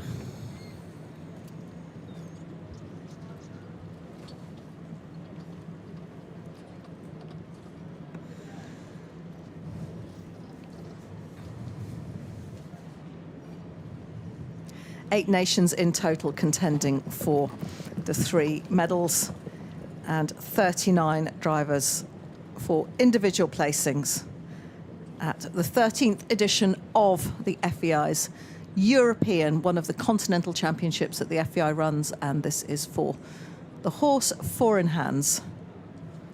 1971 was the first time the competition ran, when the sport as a whole with the Four in Hands was in embryonic stages, in its infancy. And that started in the beating heart of four-in-hand driving in Europe, in Hungary and Budapest. And all three places were taken by Hungarians on the podium, and no surprise, they also took the team medal as well. And the legacy carries on. There were then 5 European Championships which ran for 10 years, and then there was a break of actually pretty much 30 years after the 6th one ran in 1981 in Switzerland. But all bar one of those championships was taken by a Hungarian driver. But some pretty big names in those lineups. Auguste Dubé, he was the second ever European gold medalist for Switzerland. Great trainer, great authority on all areas of driving, and the book that he wrote remains with Bible-like status in terms of driving, for the history of the sport and how to train your horses to be good at four-in-hand driving, or any discipline. But the Hungarians took all the slots again in 1975 in Sopot in Poland, where the numbers went from 20 in 1973 in Windsor up to 31 from 9 nations.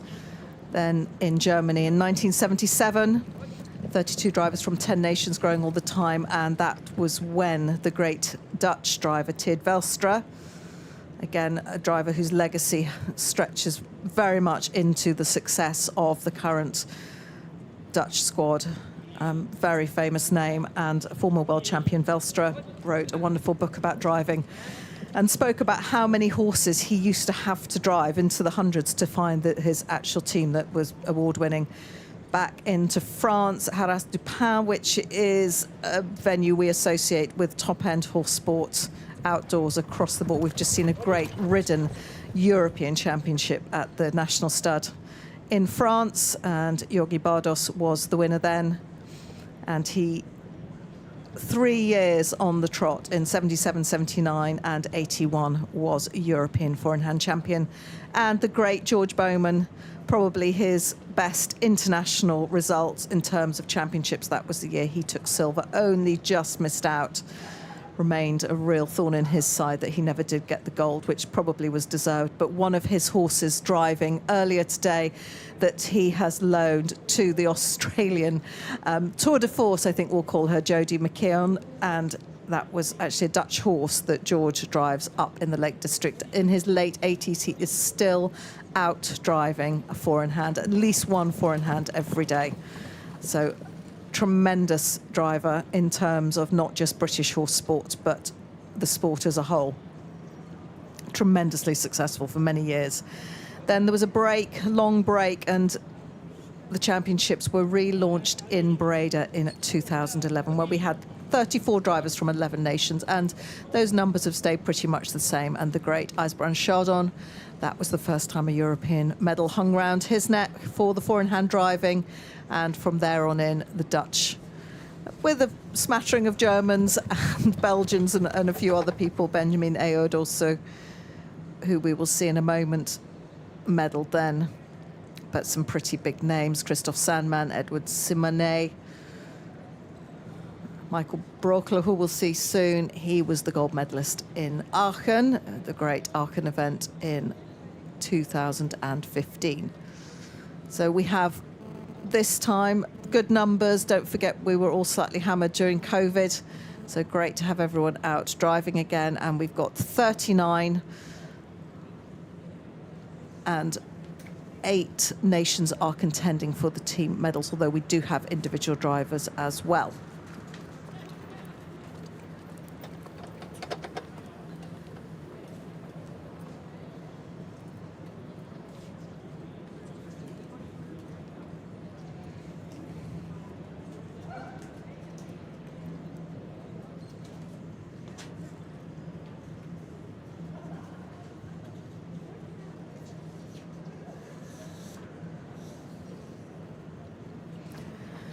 The team of stallions here being driven. We've had some individual stallions mixed in with the geldings earlier, but Jiri is driving 3 stallions.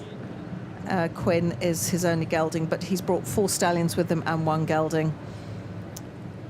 And as he just draws his test to a close.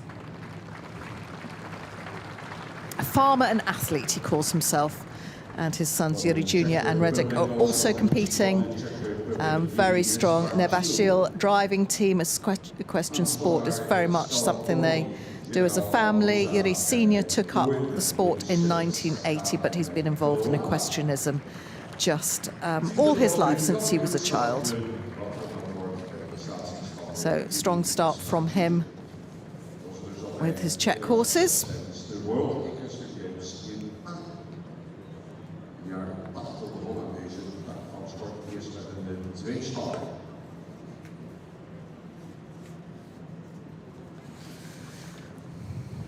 Wel, zolang ik de puntenweek bekendmaken, zijn we bijna weer op 1 na. That was our opening four-in-hand driver this afternoon in the second of our 2 four-in-hand sessions in Exlou. We have a busy day for you tomorrow. Running through, we start at 10 o'clock local time, running through to just before 5. Your results. And just coming up the results, and that test puts him into 3rd place currently, 62.16. And how united are the judges on that? Not too bad. 141 pops from the judge at P, probably the lower of the marks, going up to R at 153. So just a disparity of 12 marks between the judges. Doesn't matter as long as they're consistent. It is the average score. They're all totted up, and then the average penalty score is what gives us the marks. And I mentioned earlier that in driving you will never finish an event on your dressage score. It's not like ridden eventing. That's the point of departure in terms of scoring, where we come away from what happens in the riding eventing, because you will always accumulate penalties in the marathon. There is no such thing as a double clear in a marathon. There were lots of fascinating ways of trying to work out how the scoring would be done in the early days of the marathon driving. They had things like great big circles painted on the ground around it, that you were all right, you could do whatever you wanted within that space. You might have to hit an optimum time. I think there was a sense that they perhaps could get a double clear. And not forgetting that in fairly recent history, we used to have 5-phase marathons. You'd have Section A, which would be probably about 15 kilometres, 10 to 15 kilometres, and that will be done over, it was a speed and endurance trial. You then have Section B, which was probably a mile to a kilometre of walking. You'd have to do that in about 10 minutes or so, depending on whether you were driving horses or ponies, different speeds and time adjustments for the size of your horse. So the bigger the horse or pony you're driving, the easier it was to make the times. And Section C would have been a fast trot section, probably over sort of 5 or 6 kilometres, and then you went into Section E, which is where you had up to 8 obstacles, but again that was over timing, so you had to spend a huge amount of time and preparation, not only getting your horses match fit for it, but you had to make sure that you had all your times worked out per kilometre. Lots and lots of stopwatches on the carriage. It really was a very different way of running an event. But in the meantime, coming in is somebody who we would fully expect to be certainly in the team medals, if not the individual medals. The great German driver Michael Brockler. He is a member of the German team, absolute whiz in the marathons, and again one of our drivers that is a regular feature on the indoor FEI World Cup circuit. 4 of his regular outdoor horses he's got here: Jamilo, Don, Quidditch and Smiley 13. So sticking with the teams that he has driven in the past, these horses he used in the World Championships last autumn in Protoni near Rome, and had a very, very successful Protoni for him.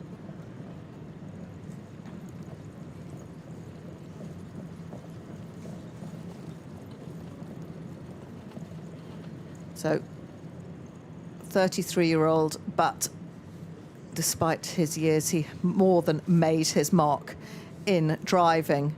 He was at the tender age in 2015 the European champion. So he's tasted gold here before. Individually for the World Four in Hand Championship just last year in Bretoni, he was individual bronze and team silver. He finished, incidentally, that event, he was 9th in the dressage, but first in the marathon, the phase that he dominates in, and 6th in the cones.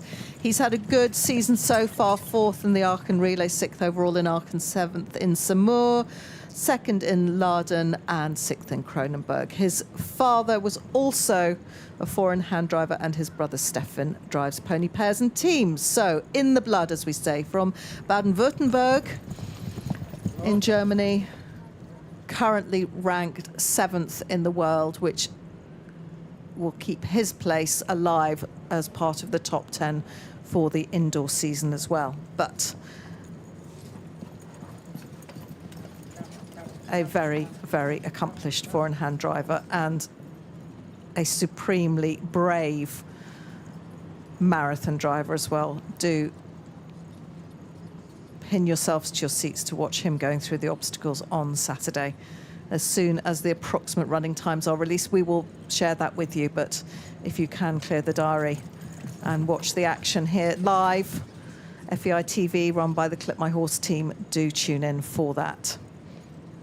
Rickles horses looked superb yesterday. They were just oozing good health, fitness and quality yesterday in the trot up. Absolutely no doubt at all about them being all passed as extremely fit to compete. And the German team have the benefit of the wisdom of multiple world champion and indoor, current world champion and indoor champion, FEI World Cup champion, that is Boyd Excelsior. He's here. You'll just see him. There he is in the red T-shirt at the bottom as the trainer for the German team.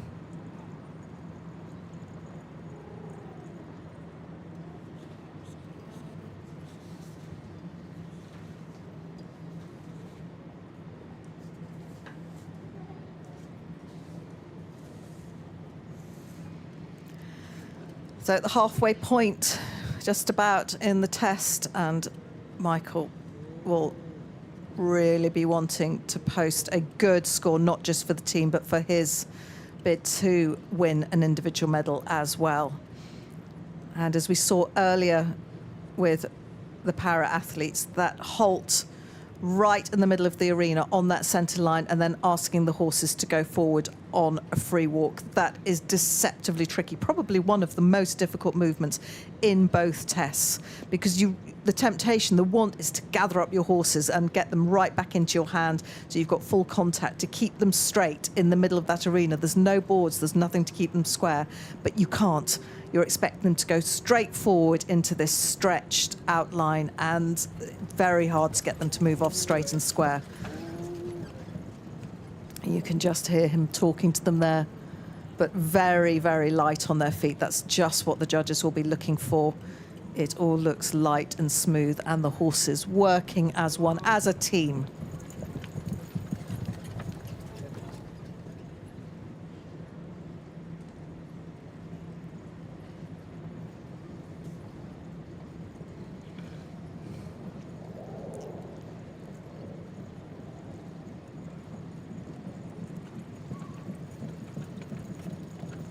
Good expression through those extensions. The wheel horses in particular really opened up and went well, and showing the suppleness of his horses on this turn for the one-handed, making sure he's got his loops right and those reins positioned absolutely right. He should not be putting that hand back onto the reins until he reaches the next marker.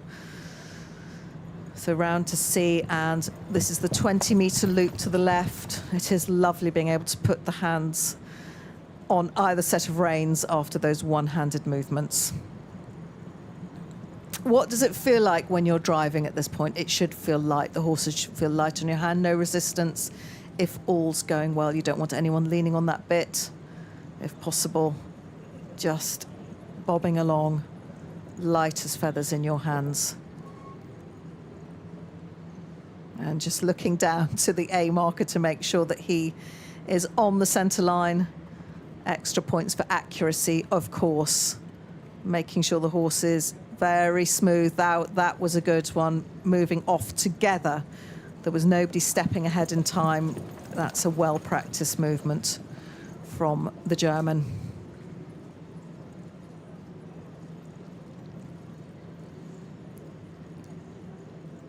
And reins into one hand again, but just using the whip there. Absolutely fine as long as that hand, the right hand, doesn't come onto the reins. There we go. Now he can put his whip up and ask for that extension across that diagonal. Hands back onto the reins. Regroup in the corner. Set yourself up again for these last few movements.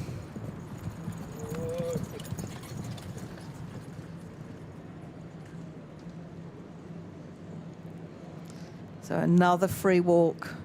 So asking the horses to stay balanced as they come back to the walk. And in a four in hand, you've still actually got them on the corner, on the bend, because of the length of the turnout. So again, making sure that nobody falls in, that it's very much a forward movement. That's what the transition must be, going forward. Nobody just coming up too high above the bit, which means there's a bit of tension.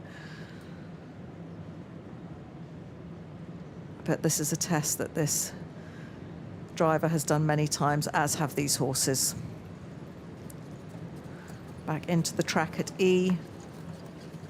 Squaring up for the transition at V. So you want to have them back up in your hand. You will use that short stretch between E and V to bring them back. It is still technically the free walk, but you're going forward into the collected trot. So a few paces out, you'll be bringing those reins back up again, putting the buckles on the other side of your hands, and then, all being well, getting onto the middle of that centre line. Collected trot on the bend, and then between D and G, extension, which the four judges on either side of the arena get a really good view for, and on the money, noses on G, and puffs out his cheeks. Relief from one of Germany's leading drivers, a mainstay of the team now, Michael Brogler, with Jamilo, Don, 591, Quidditch S, and Smiley. And one would imagine we will see a new leader on the board after that.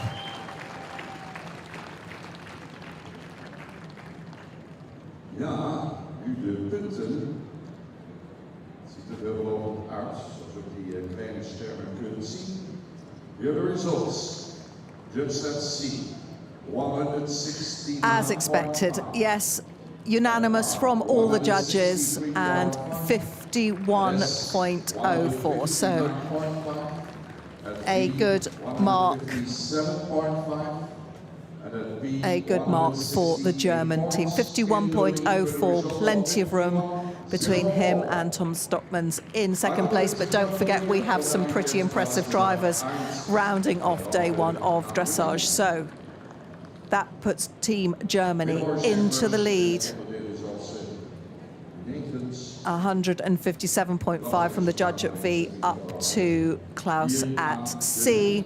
169.5. So 12 or so points disparity between the judges, but it's that average penalty score. So 51.04. And just trotting now down past the commentary position. That is Benjamin Ayoud from France with his team of Lusitanos. And I'm sure the Germans and their team trainer should be very happy with that.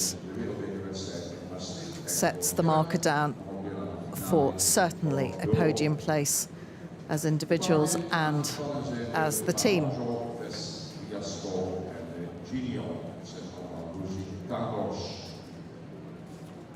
Goals van Benjamin Ayon in de dressuur zijn dat Nageli en Mari. So Michael has just drawn up between the pink cones as they check his wheel widths and the bit inspection in the meantime. Shortly coming into the arena. For some years now, France's #1 driver, and we saw two of his old horses earlier. The Arabo Frisian's been driven by Tom Stockmans from Belgium, and Benjamin Ayo, driving and horsemanship in the family. He's made his living, he's lived all over the world. He's with hundreds of people, whether they're building sets or managing shows. He does these wonderful displays, of which these Portuguese Lusitano horses are very much at the centre of it. They do these free Liberty displays, and they're quite incredible. I would thoroughly recommend going and seeing them. But we'll just confirm, they all begin with F. He's got Famoso, Fez, Fiasco and Fruto. They are the geldings, these Portuguese horses, and not just being used for driving. Ben had them out on the indoor circuit over the autumn and winter months. And who's he got today? Famoso, Fez, Fiasco and Genio. He's been added as a late addition, so we break up the charge of the Fs, but these are his horses. And when we talk about the Liberty horsemanship, it's where you see them at all the big shows being displayed and just being trained from the ground, working as one. He was saying last night when we were chatting about it, he teaches them as individuals, first of all, to respond to the voice, just light touches from the whip on the ground, and then brings them into a display. So they go round in wheels, they do all sorts of formations. There's another great team that his wife also does these displays with. So all-round horsemanship from Ben Ayo, and very much hoping that he will be joining me here in the commentary box tomorrow to take you through some of the tests as well. Interesting watching him exercising some of the horses under saddle. He's a supremely accomplished rider as well, as you would imagine, very elegant rider, and he was exercising them under saddle yesterday. So lucky horses to have a gentleman with his knowledge and wisdom training them. As he said, it takes just a year or two to get these horses together, so although he works with them really closely on the ground, commercially and at home, getting them to work together for the four-in-hand format takes a year or two, but they availed themselves very well in the World Cup over the last few months. Earlier in the year, he was last out with them, and he had a wildcard ticket as the finals were in Bordeaux in February. We're just waiting for the final set of dates to come out for confirmation as to how many events we will have in that series, but that won't be long before they're out.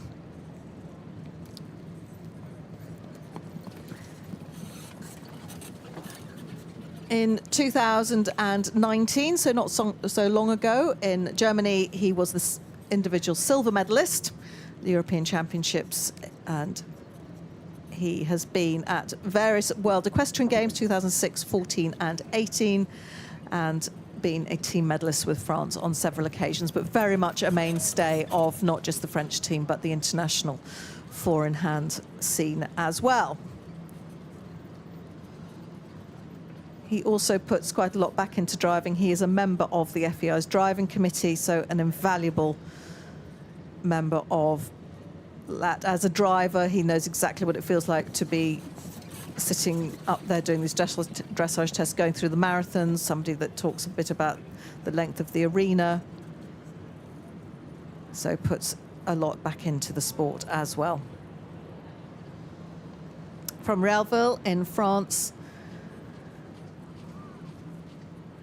so far he has competed this year at Biegbergen, which was a very good warm-up event for these championships. He was 5th in the Aachen Relay, 12th at Saumur, and he competed also at Royal Windsor Horse Show in May over in England and at Kronenberg, which followed on from the FEI driving forum that some of us were involved in. And one of the topics we discussed a lot, and something that Ben is really hot on, is social license to operate. It's something that we in horse sport take incredibly seriously, and we are very, very aware of the perception of what we do in driving and promoting the excellent welfare and how our driving horses are kept.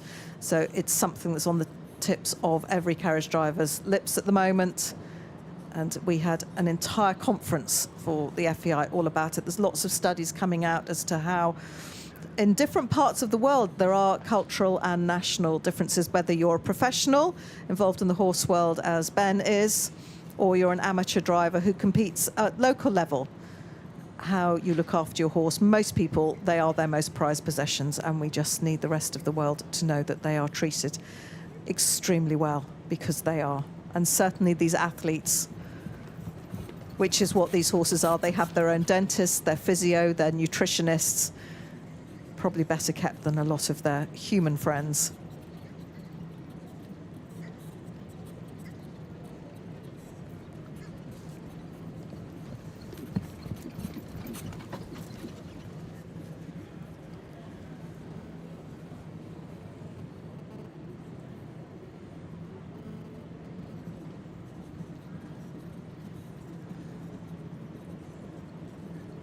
So you'll notice all the horses very similar in how they carry themselves, just what you want, the heads, the top of the poles, so that's the highest point, just the section between the ears, you want that to be level between them all. And just coming back into this one-handed circle, which is also a collected trot, so the aim is not to lose your impulsion, but to keep the horses just as springy from behind as they are in an extension, which we show there, so more upward movement as opposed to forward movement, maybe just closing down the frame a little bit, might be a slight shortening of the neck, but you certainly don't want the head position to change too much. It might come up a little bit, but as long as you have consistency across the board.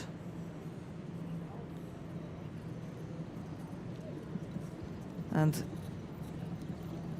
now these in working trot, the loop to the left and 20 meters then to the right, and we're just going forward into the halt on the center line, aiming for the driver to be on that point, and certainly from this angle that looked accurate, and a smooth rein back for 3 meters, and horses moving off together forward into the working trot, so another 20-meter half loop at E to V, and then coming round with this one-handed in collection again. So not the strides shorten, but you mustn't go flat, they mustn't lose their rhythm. And we're not just asking this of one horse, but of 4. And then forward into the extension, so opening of the frame, being propelled forward from behind, and reins back into 2 hands. Just regroup on that corner. That's quite a relief, just to drive a sort of fairly straightforward movement at the top of the arena, and then into your walk, another free walk. So these movements do come on quickly when you've got 4 big horses in front of you. But the weather gods have been good to us today in Exloo. Everyone was talking about when it was going to break, and we have just about made it, hopefully. We've got 3 more to go after this, and then we would like some dry weather for the rest of the event, but certainly today on the opening of the World Championships for para drivers with singles and European 4-in-hand Championships, we have had perfect conditions.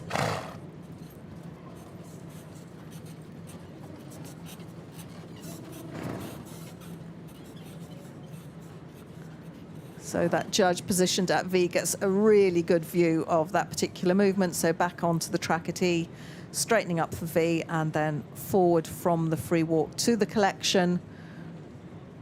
Just coming around here towards the end of the test, onto the center line, and hit that D marker, and forward into your extension, final flourish, down the long stretch.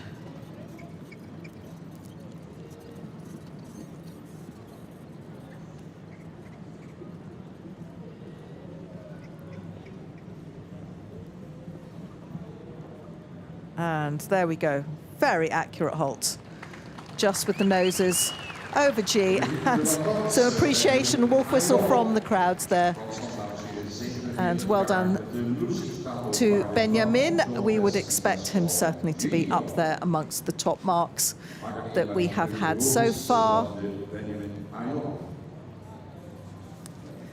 in this afternoon of four-in-hand driving. So Ben and his family who've lived all over the world working with their horses. And Magali is also here, his wife, who's equally accomplished. We don't see her quite so much four-in-hand driving, but the family, their daughter Nuno, is also involved and competing with a single. So a great equestrian family in our driving world.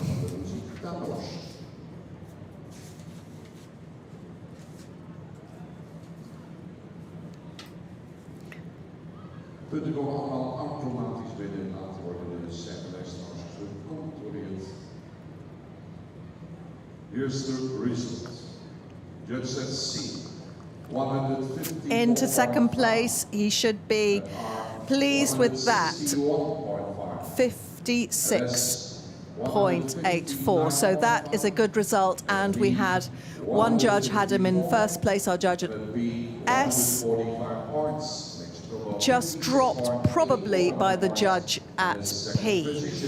But again, a range of marks. We've gone from 145 at P up to 161.5 at R. So that's a test that's just divided opinion a little bit.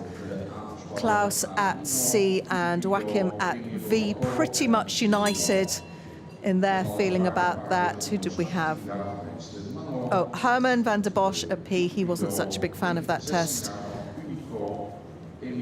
But Benjamin goes into second place currently behind Mikael Brockler, both driving for their national teams, as one would expect, two of our legends in the driving world. And talking of legends, here comes another one in terms of greatness. They don't get much greater than this in driving. Koos de Ronde with his KWPN team. He's a great exponent of this breed. Drives indoor with Lipizzana's as well. Team Gold, of course, in Rome, in Bretoni, not so long ago, alongside the Chardons. And he was a World Cup winner in 2013, 10 years ago, on many of the Dutch gold-winning teams, and been an individual medalist.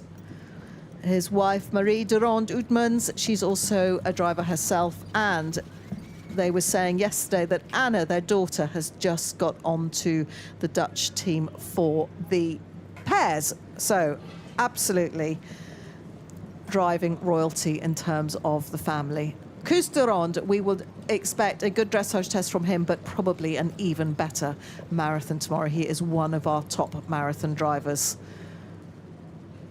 but a mainstay of the Dutch team.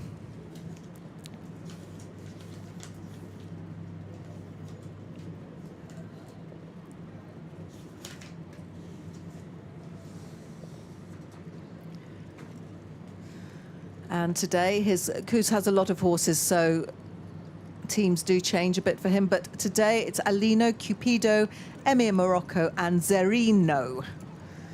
He also has Simon here, and all geldings. And these leggy chestnuts being driven in full collars. Very, very athletic horses. And will be blistering through the marathon obstacles on Saturday here in Exloo. And as Bram has said on the commentary microphone today and running up to the event, he was one of the ambassadors, that just to be here competing at home makes such a difference. To have the home crowd behind you is really exhilarating, and defending titles on your own soil. So although the Netherlands was the venue for the relaunch of the European Championships, they've moved around quite a deal before then, since then rather. So they went from Breda, they went to Hungary, then Aachen in Germany, Gothenburg in Sweden, and then back to Germany, Budapest in 2021. So it's only the second time that they've actually been held here in Holland. So great incentive for our Dutch drivers to really bring home gold for the home crowd. Koos de Ronde, the first of the Dutch national team members in his dressage test as we reach the end. We've got 2 more to go after this of day 1 of dressage in Exlu.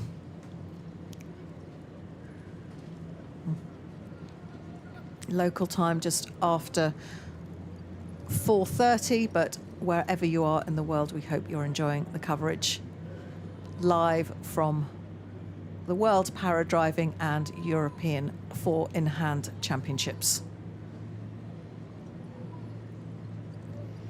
Oh, that tricky movement going forward into the free walk right in the middle of the arena. No boards to keep the horses straight. And just look how much distance he's got there, just untangling his reins with the buckles going quite far forward from the hands, then just bringing them back in his right rein. Just shows how much length you get with these big horses in your turnout. Obviously, the smaller the pony you're driving, the less length of rein you gather up between your paces and movements. And Koos just leaning forward to get the buckles back into the hand, and you'll see him sitting up. That's it. He moves his body backwards to bring them forward to trot and get that loop in his left hand so that they can come off at C and start that 20-meter circle, or half circle. There we go, back it to C. When you're driving the circle, you always think about it in quarters or halves, so that way you keep your horses rounded. Into the corner, just recalibrate, half halt, and then onto the diagonal. A happy place for these long-legged horses who can really stride out and show what they're capable of, this athletic breed, the Dutch warm blood. Back into collection, no time to rest on your laurels before you get those reins back into one hand. The half circle there, touching the center line, forward to extension. This is where they have to be so obedient to the voice. You've just got all 4 reins in one hand. And take the reins back, pick up that loop straight away at M, which he lets out as they go straight past C.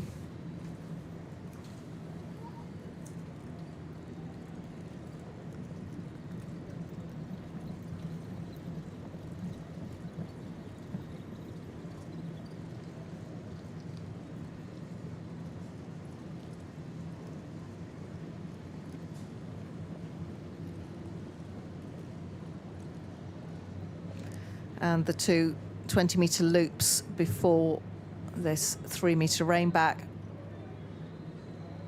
across that center line. Again, the horse is moving forward as one unit. That's the aim, straight. And you don't have a huge, the length of the 4-in-hand, it might feel like a big arena, but where Koos is sitting and his grooms behind him to the noses of the front of those horses, there's quite some distance.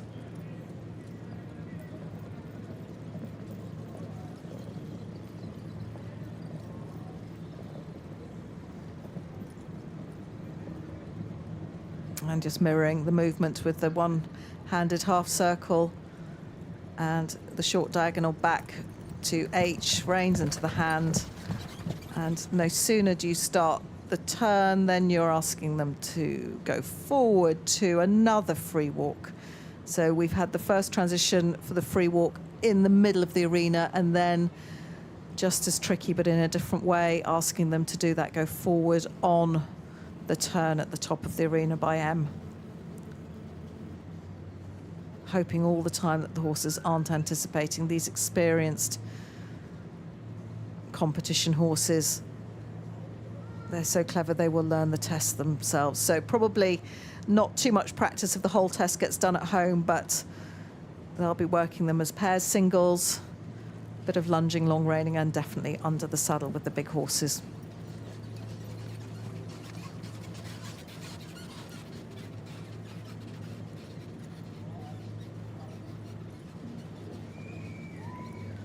And just gathering them up from the free walk into a collected trot. And one last balance turn at the far end before hitting the centre line. That looks pretty accurate from Koos, as we would expect. And forward into a balanced and regular but extravagant extension, showing what these horses are made of. And an obedient halt at G, and he's smiling. That's good to see. Koos de Ronde, the first of the Dutch team to go in the dressage at these European Four-in-Hand Championships. And will be really interesting to see where his scores are, driving Alino, Cupido, Ima Morocco and Zerino today in the dressage. But do make sure you watch him going through the obstacles on Saturday. And lots of support from the home crowd there. So is he going to put himself into the top three? Let's wait and see.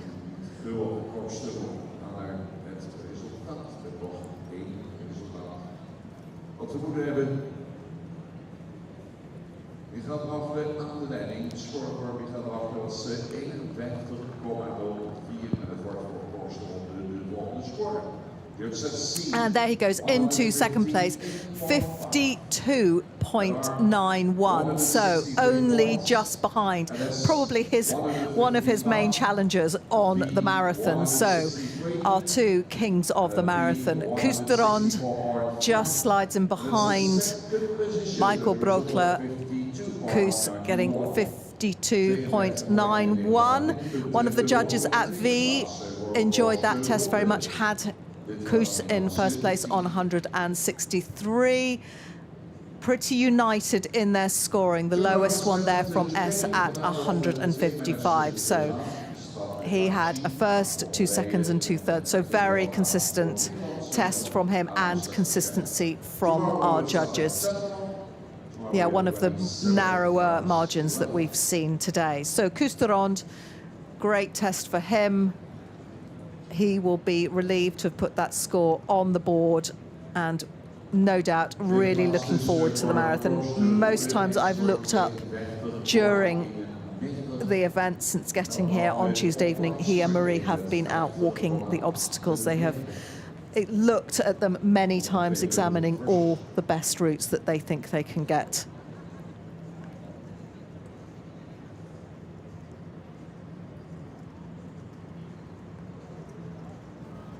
It looks like we have a local film crew, just there's a camera set up watching him. Koos has just waved at the cameraman and he's just circling to position himself in between the two pink cones as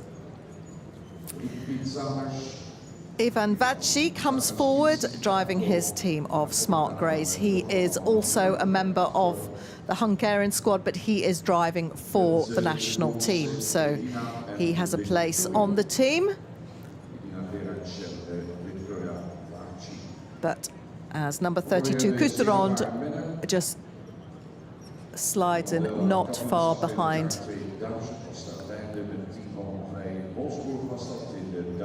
Now, it looks like there's been an adjustment on my screen to Michael Broekler's score. He was down as 51.04, but there's been an adjustment there, 50.91. We will confirm at the end of the day what the scores are, because it looked like he and Koos were very near, but maybe there's been a slight change in the arithmetic. It doesn't alter the placings at all, but it might have a bearing on some final lineups. So we will just have to wait for confirmation of the final scores. Obviously everything will be ratified in due course.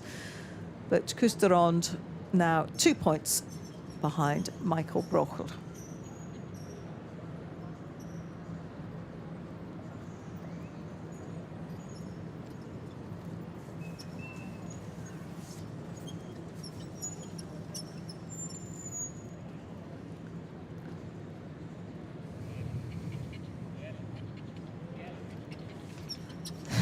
So that is a very uniform set of names that Istvan is presenting to us. Lots of Neapolitanos, and we have quite a few of them who look like configuration 27, but we've got 10, 14 and 39, and in Satano number 1452. I dare say they have some pretty catchy stable names, because they won't all be called that in the stables, but it just goes to show how very close they are in their breeding, directly related, one would imagine.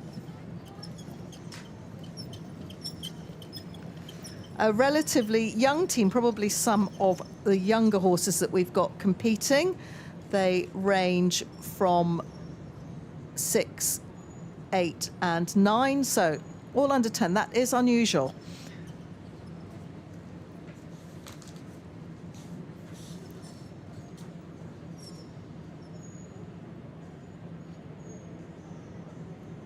He's brought a mixture of stallions and geldings here to Ixlu, and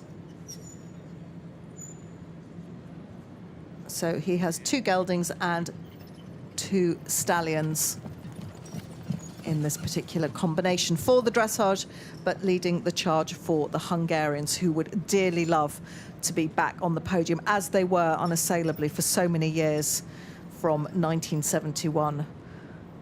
And the long connection with sport horse driving. There is no prouder nation than Hungary, with their tremendous heritage and wonderful breeding. They've moved into Hungarian sport horses as well. And you'll notice, just if you go and see some of the more traditional type Lipizzaners, here we've got much more leggy, athletic-looking horses. They still have this wonderful crest on them. That often happens when the horses are left entire as stallions. They do get the crest. So that might be an indication that those are the stallions in the team.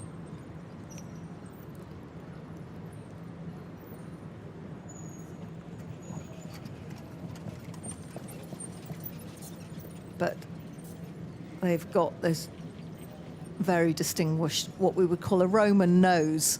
Certainly something we see on the Kladrubers, whose bloodlines aren't too far away from some of these Lipizzana horses.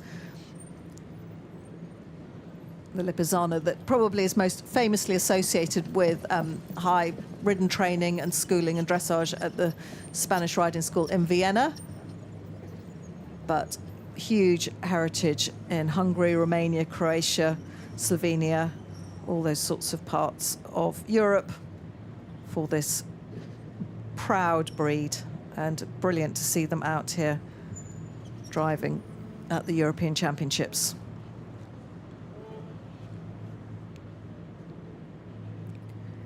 They tend to be grey, but by no means all of them. You get plenty of bay and some black Lipizzanas, but tends to, well, a lot of them are born dark, and then anyone who knows greys and the progression through the ages, they go sort of steel grey, and then they might go a bit dapple grey, and then they end up a fairly white colour. So actually indicative of the age of some of these horses, that you'll still see there's that sort of slight steel grey to the coats, but they certainly don't stay that colour.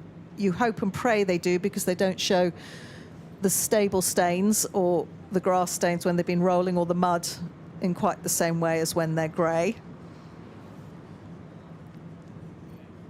But a much more modern type of sport horse, even though they've got this breeding, the heritage breeding, being seen with this particular team, but with their quite distinctive and actually very attractive Roman noses.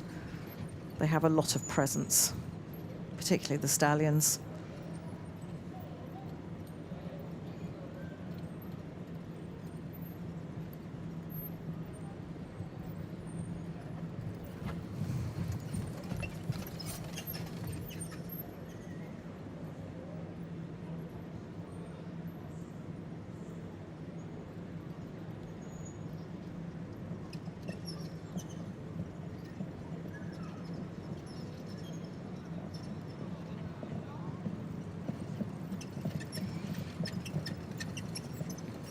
So far all going well for Istvan. He's just looking out of my porthole here in the commentary box. Looks to have done a very even extension across that diagonal, and reins into one hand, popping out the whip hand there on the right just to show that he has full control of them, and that does look very assured. Not too much movement in the left hand, not having to move it right out to the side. Good obedience from his 4 horses there. They're very masterful, well-trained horses, and these Lipizzaners do lend themselves to driving extremely well.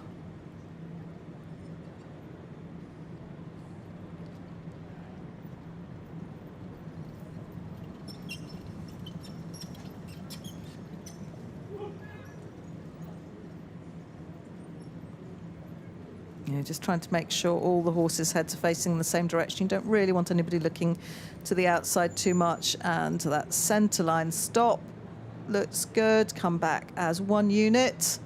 Not too much resistance, just slight condensing of some of the necks there. But when you have a big crest like that, that's what happens.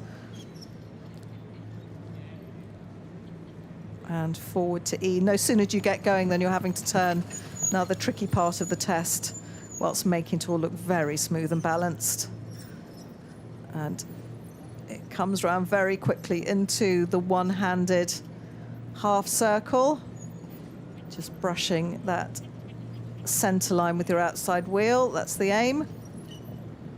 And then forward into the extension. Again, all looking extremely smooth and contained, certainly from where the driver is sitting on the box. You'll notice it almost looks like he's standing up. He's got quite a wedge on his seat there. That's very much down to personal preferences to the angle you're on, but this doesn't look to be any bend in his knee at all. And that is reminiscent of how the coachman would sit up aboard a great big sort of road or stagecoach or a private coach. Oh, just slight jig jog there, but you don't want that. You want them just to lengthen their frames. But there's a lot of stability that's coming up from his feet. Obviously, the feet working quietly there on the brake if necessary. Perfectly permissible to use the brake as just on your corners and things. It's a bit like a little half halt for the horses as well. That's fine. Back at E. And this is very much a part of the test where you're gathering yourself up again, but that judge at V can see how soon you're taking up the reins. You don't want to be doing it too early. The movement must end at V and then forward into the collected trot. So accuracy, you're allowed to prepare yourself a few paces out, but not too far. And rounding off his test, Istvan Vatsi for Hungary, and eagerly anticipating the mark for that. Very, what we call, clean test from him, and a good opener for the Hungarian team. And halt salute for the judges, and very pleased Hungarian crowd watching on, appreciative of the first of their team members to drive. We've got one more to come, Edwin van der Graaf this afternoon, running pretty much to time here in Exlu. Very still afternoon, not even a flutter of those flags. 151. And pops himself into 8th place, so 63.03. How did the judges feel about that from 6th to 9th as far as they're concerned? But quite a variation at P, 136.5, going up to C at a 151. So a test that divided the judges a little bit. Certainly our president of the jury at C, Klaus Christ, he seemed to really enjoy that. But it's all about averaging it out. So puts him into 8th place at the moment, but not much between those drivers in the early 60s. In fifth place, Marcus Stockmeister, he's on 61.17. In sixth, Yuri Nevashil, he's on 62.16. Harry Stroika, who opened four-in-hand competition, 62.90, and Istvan, we've just seen, on 63.03. So not much between those drivers at all. Still in front with a score of 50.91. We will try and confirm that for you. Look to be a slight adjustment on Michael Brokler's score, 50.91 he is on now, and in second place currently Kusterond, 52.91, so not much between our marathon specialists. Benjamin Aod from France opening the French bid for a medal as a team, 56.84. In fourth place currently, that's number 5, Tom Stockmans, 57.77. So those are the top 4 at the moment who are in the 50s. We haven't gone sub 50 yet, but we will expect to see some of that happening tomorrow when we get people like Anna Sandman and Marika Harm, who's back competing after she had her baby earlier on in the year. In February, we missed her very much on the World Cup circuit, but she is back. Who else have we got tomorrow who will really challenge for the dressage? Bram, obviously. He would hope to get a really good dressage score, and then IJsbrand Glenn Geertz will produce a good test as well. And we round off the day with Joseph Dobrovits Sr. And Rainer Duen will open proceedings at 10 o'clock local time, and an individual athlete for Germany. Not forgetting that our Swiss representative, Jerome Voutaz, he would hope to be up there in the mix, very much a specialist on the World Cup circuit as well, but he's another one who challenges for the leading places on the marathon. Dries de Greek, part of the Belgian team for the last few years now, and they were medalists again at the World Championships. So lots to look forward to tomorrow. Fredrik Persson for Sweden, he would expect to put in a good dressage test as well, good all-rounder there. And so some strong athletes this afternoon and a great array tomorrow for Friday's dressage day. But rounding off the opening day in Exlu, we have for the home nation, the Netherlands, Edwin van der Graaf.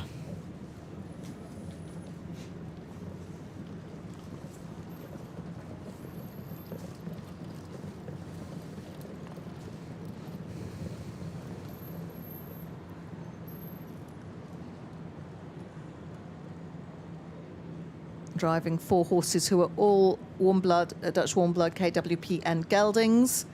He's been out so far this year at Biekbergen, Samour, Kronenberg and Exlu. Here at the start of the year where he recorded his best result of the season, he was 6th. And he owns stables with Anne de Vilk, a riding school, and they have over 60 horses near the beach. Used to work once upon a time in the Royal Stables in The Hague. Driving today, Belcampo, Freedom, Lorenzo and Lucky Ari.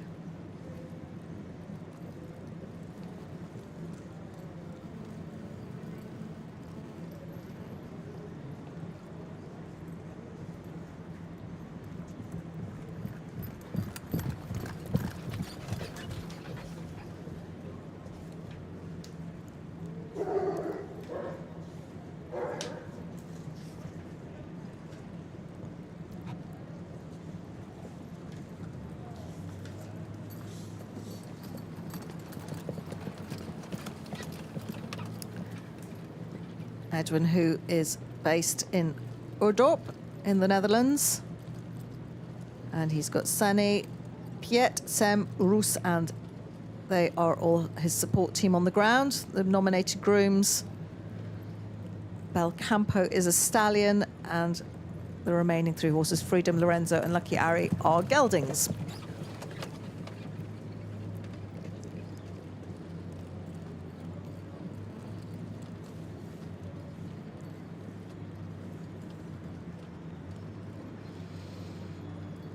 ranging in ages from Lucky, who seems to be one of the youngest horses we've had today. He is 7, as is Lorenzo. So doing well to be competing here at a World Championships for their young years. Belcampo got 10 years on them, 17, and Freedom somewhere in between, age 13. So quite an age range here. So we have some young talent mixed in with some equine wisdom as well.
Accurate arc there, the half circle from Edwin.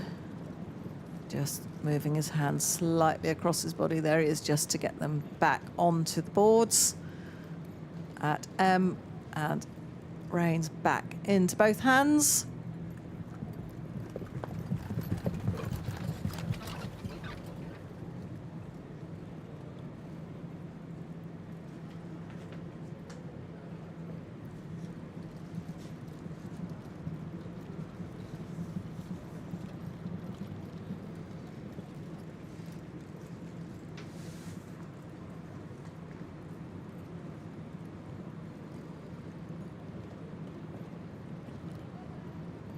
Two loops from either side of the arena, then the 3-meter rein back, the last we will see today. Forward together.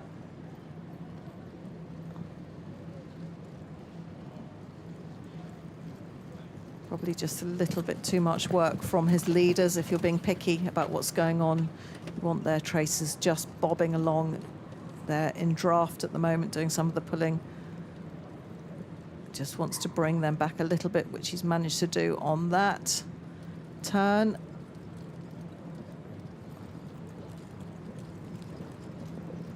Ideally, it's the wheeler traces you want to be taught, and the leader ones bobbing along.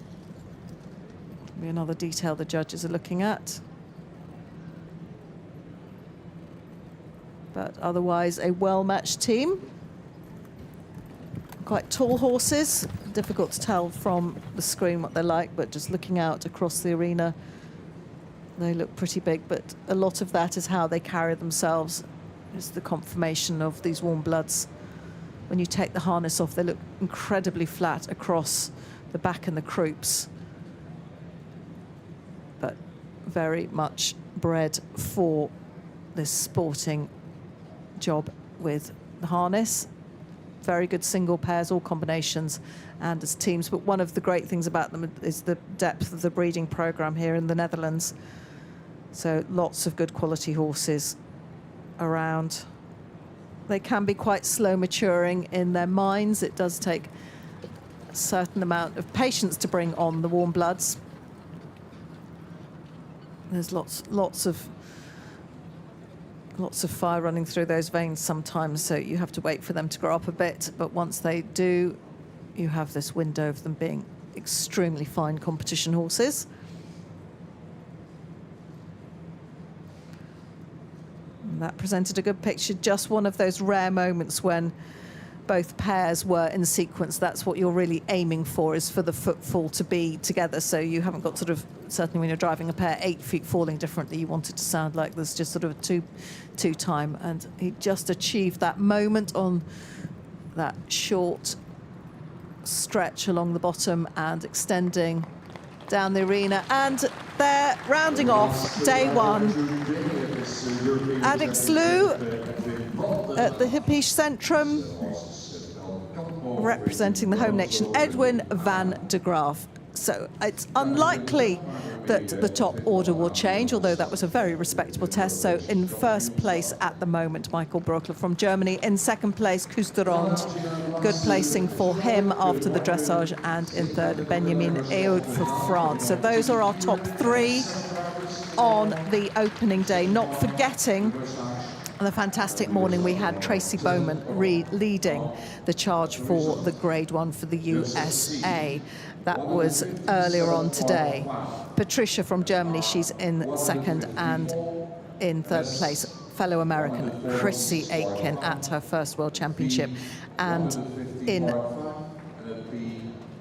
first place currently in the Grade 2s, we've got Alexandra Roda, followed by Yvonne Hellenbrand and Ingemar Venman, three very experienced athletes. But in the meantime, we have quite a lot of consensus from the judges for Edwin van der Graaf. So that's his score in. Just to confirm, as just stated, Michael Broekler, he goes into day two in gold medal position, but that will change. There will be a shake-up of the order tomorrow after the dressage, some real heavyweights coming forward. We would expect two fantastic tests from his teammates, the ladies, Marijke Harm and Anna Sandman. And Marijke was saying last night how proud she is to have a team for Germany with two ladies on board. So that's really great news. So Michael with the ladies keeping him in order. Koos de Ronde, great score for him in second place. Just running down, and 11th and 12th, we've seen the results so far. Simon Sander top with 69.89 and Hans Huys for the Netherlands, individuals 85.87. So thank you very much for tuning in. We will be back here 10 o'clock local time, wherever you are in the world. Work out, set the clocks, either stay up late or get up early. But thank you so much for joining us. I'm Sarah Dance. Can't wait for you to tune in tomorrow. Take care, stay safe. See you back in Exloo on Friday morning.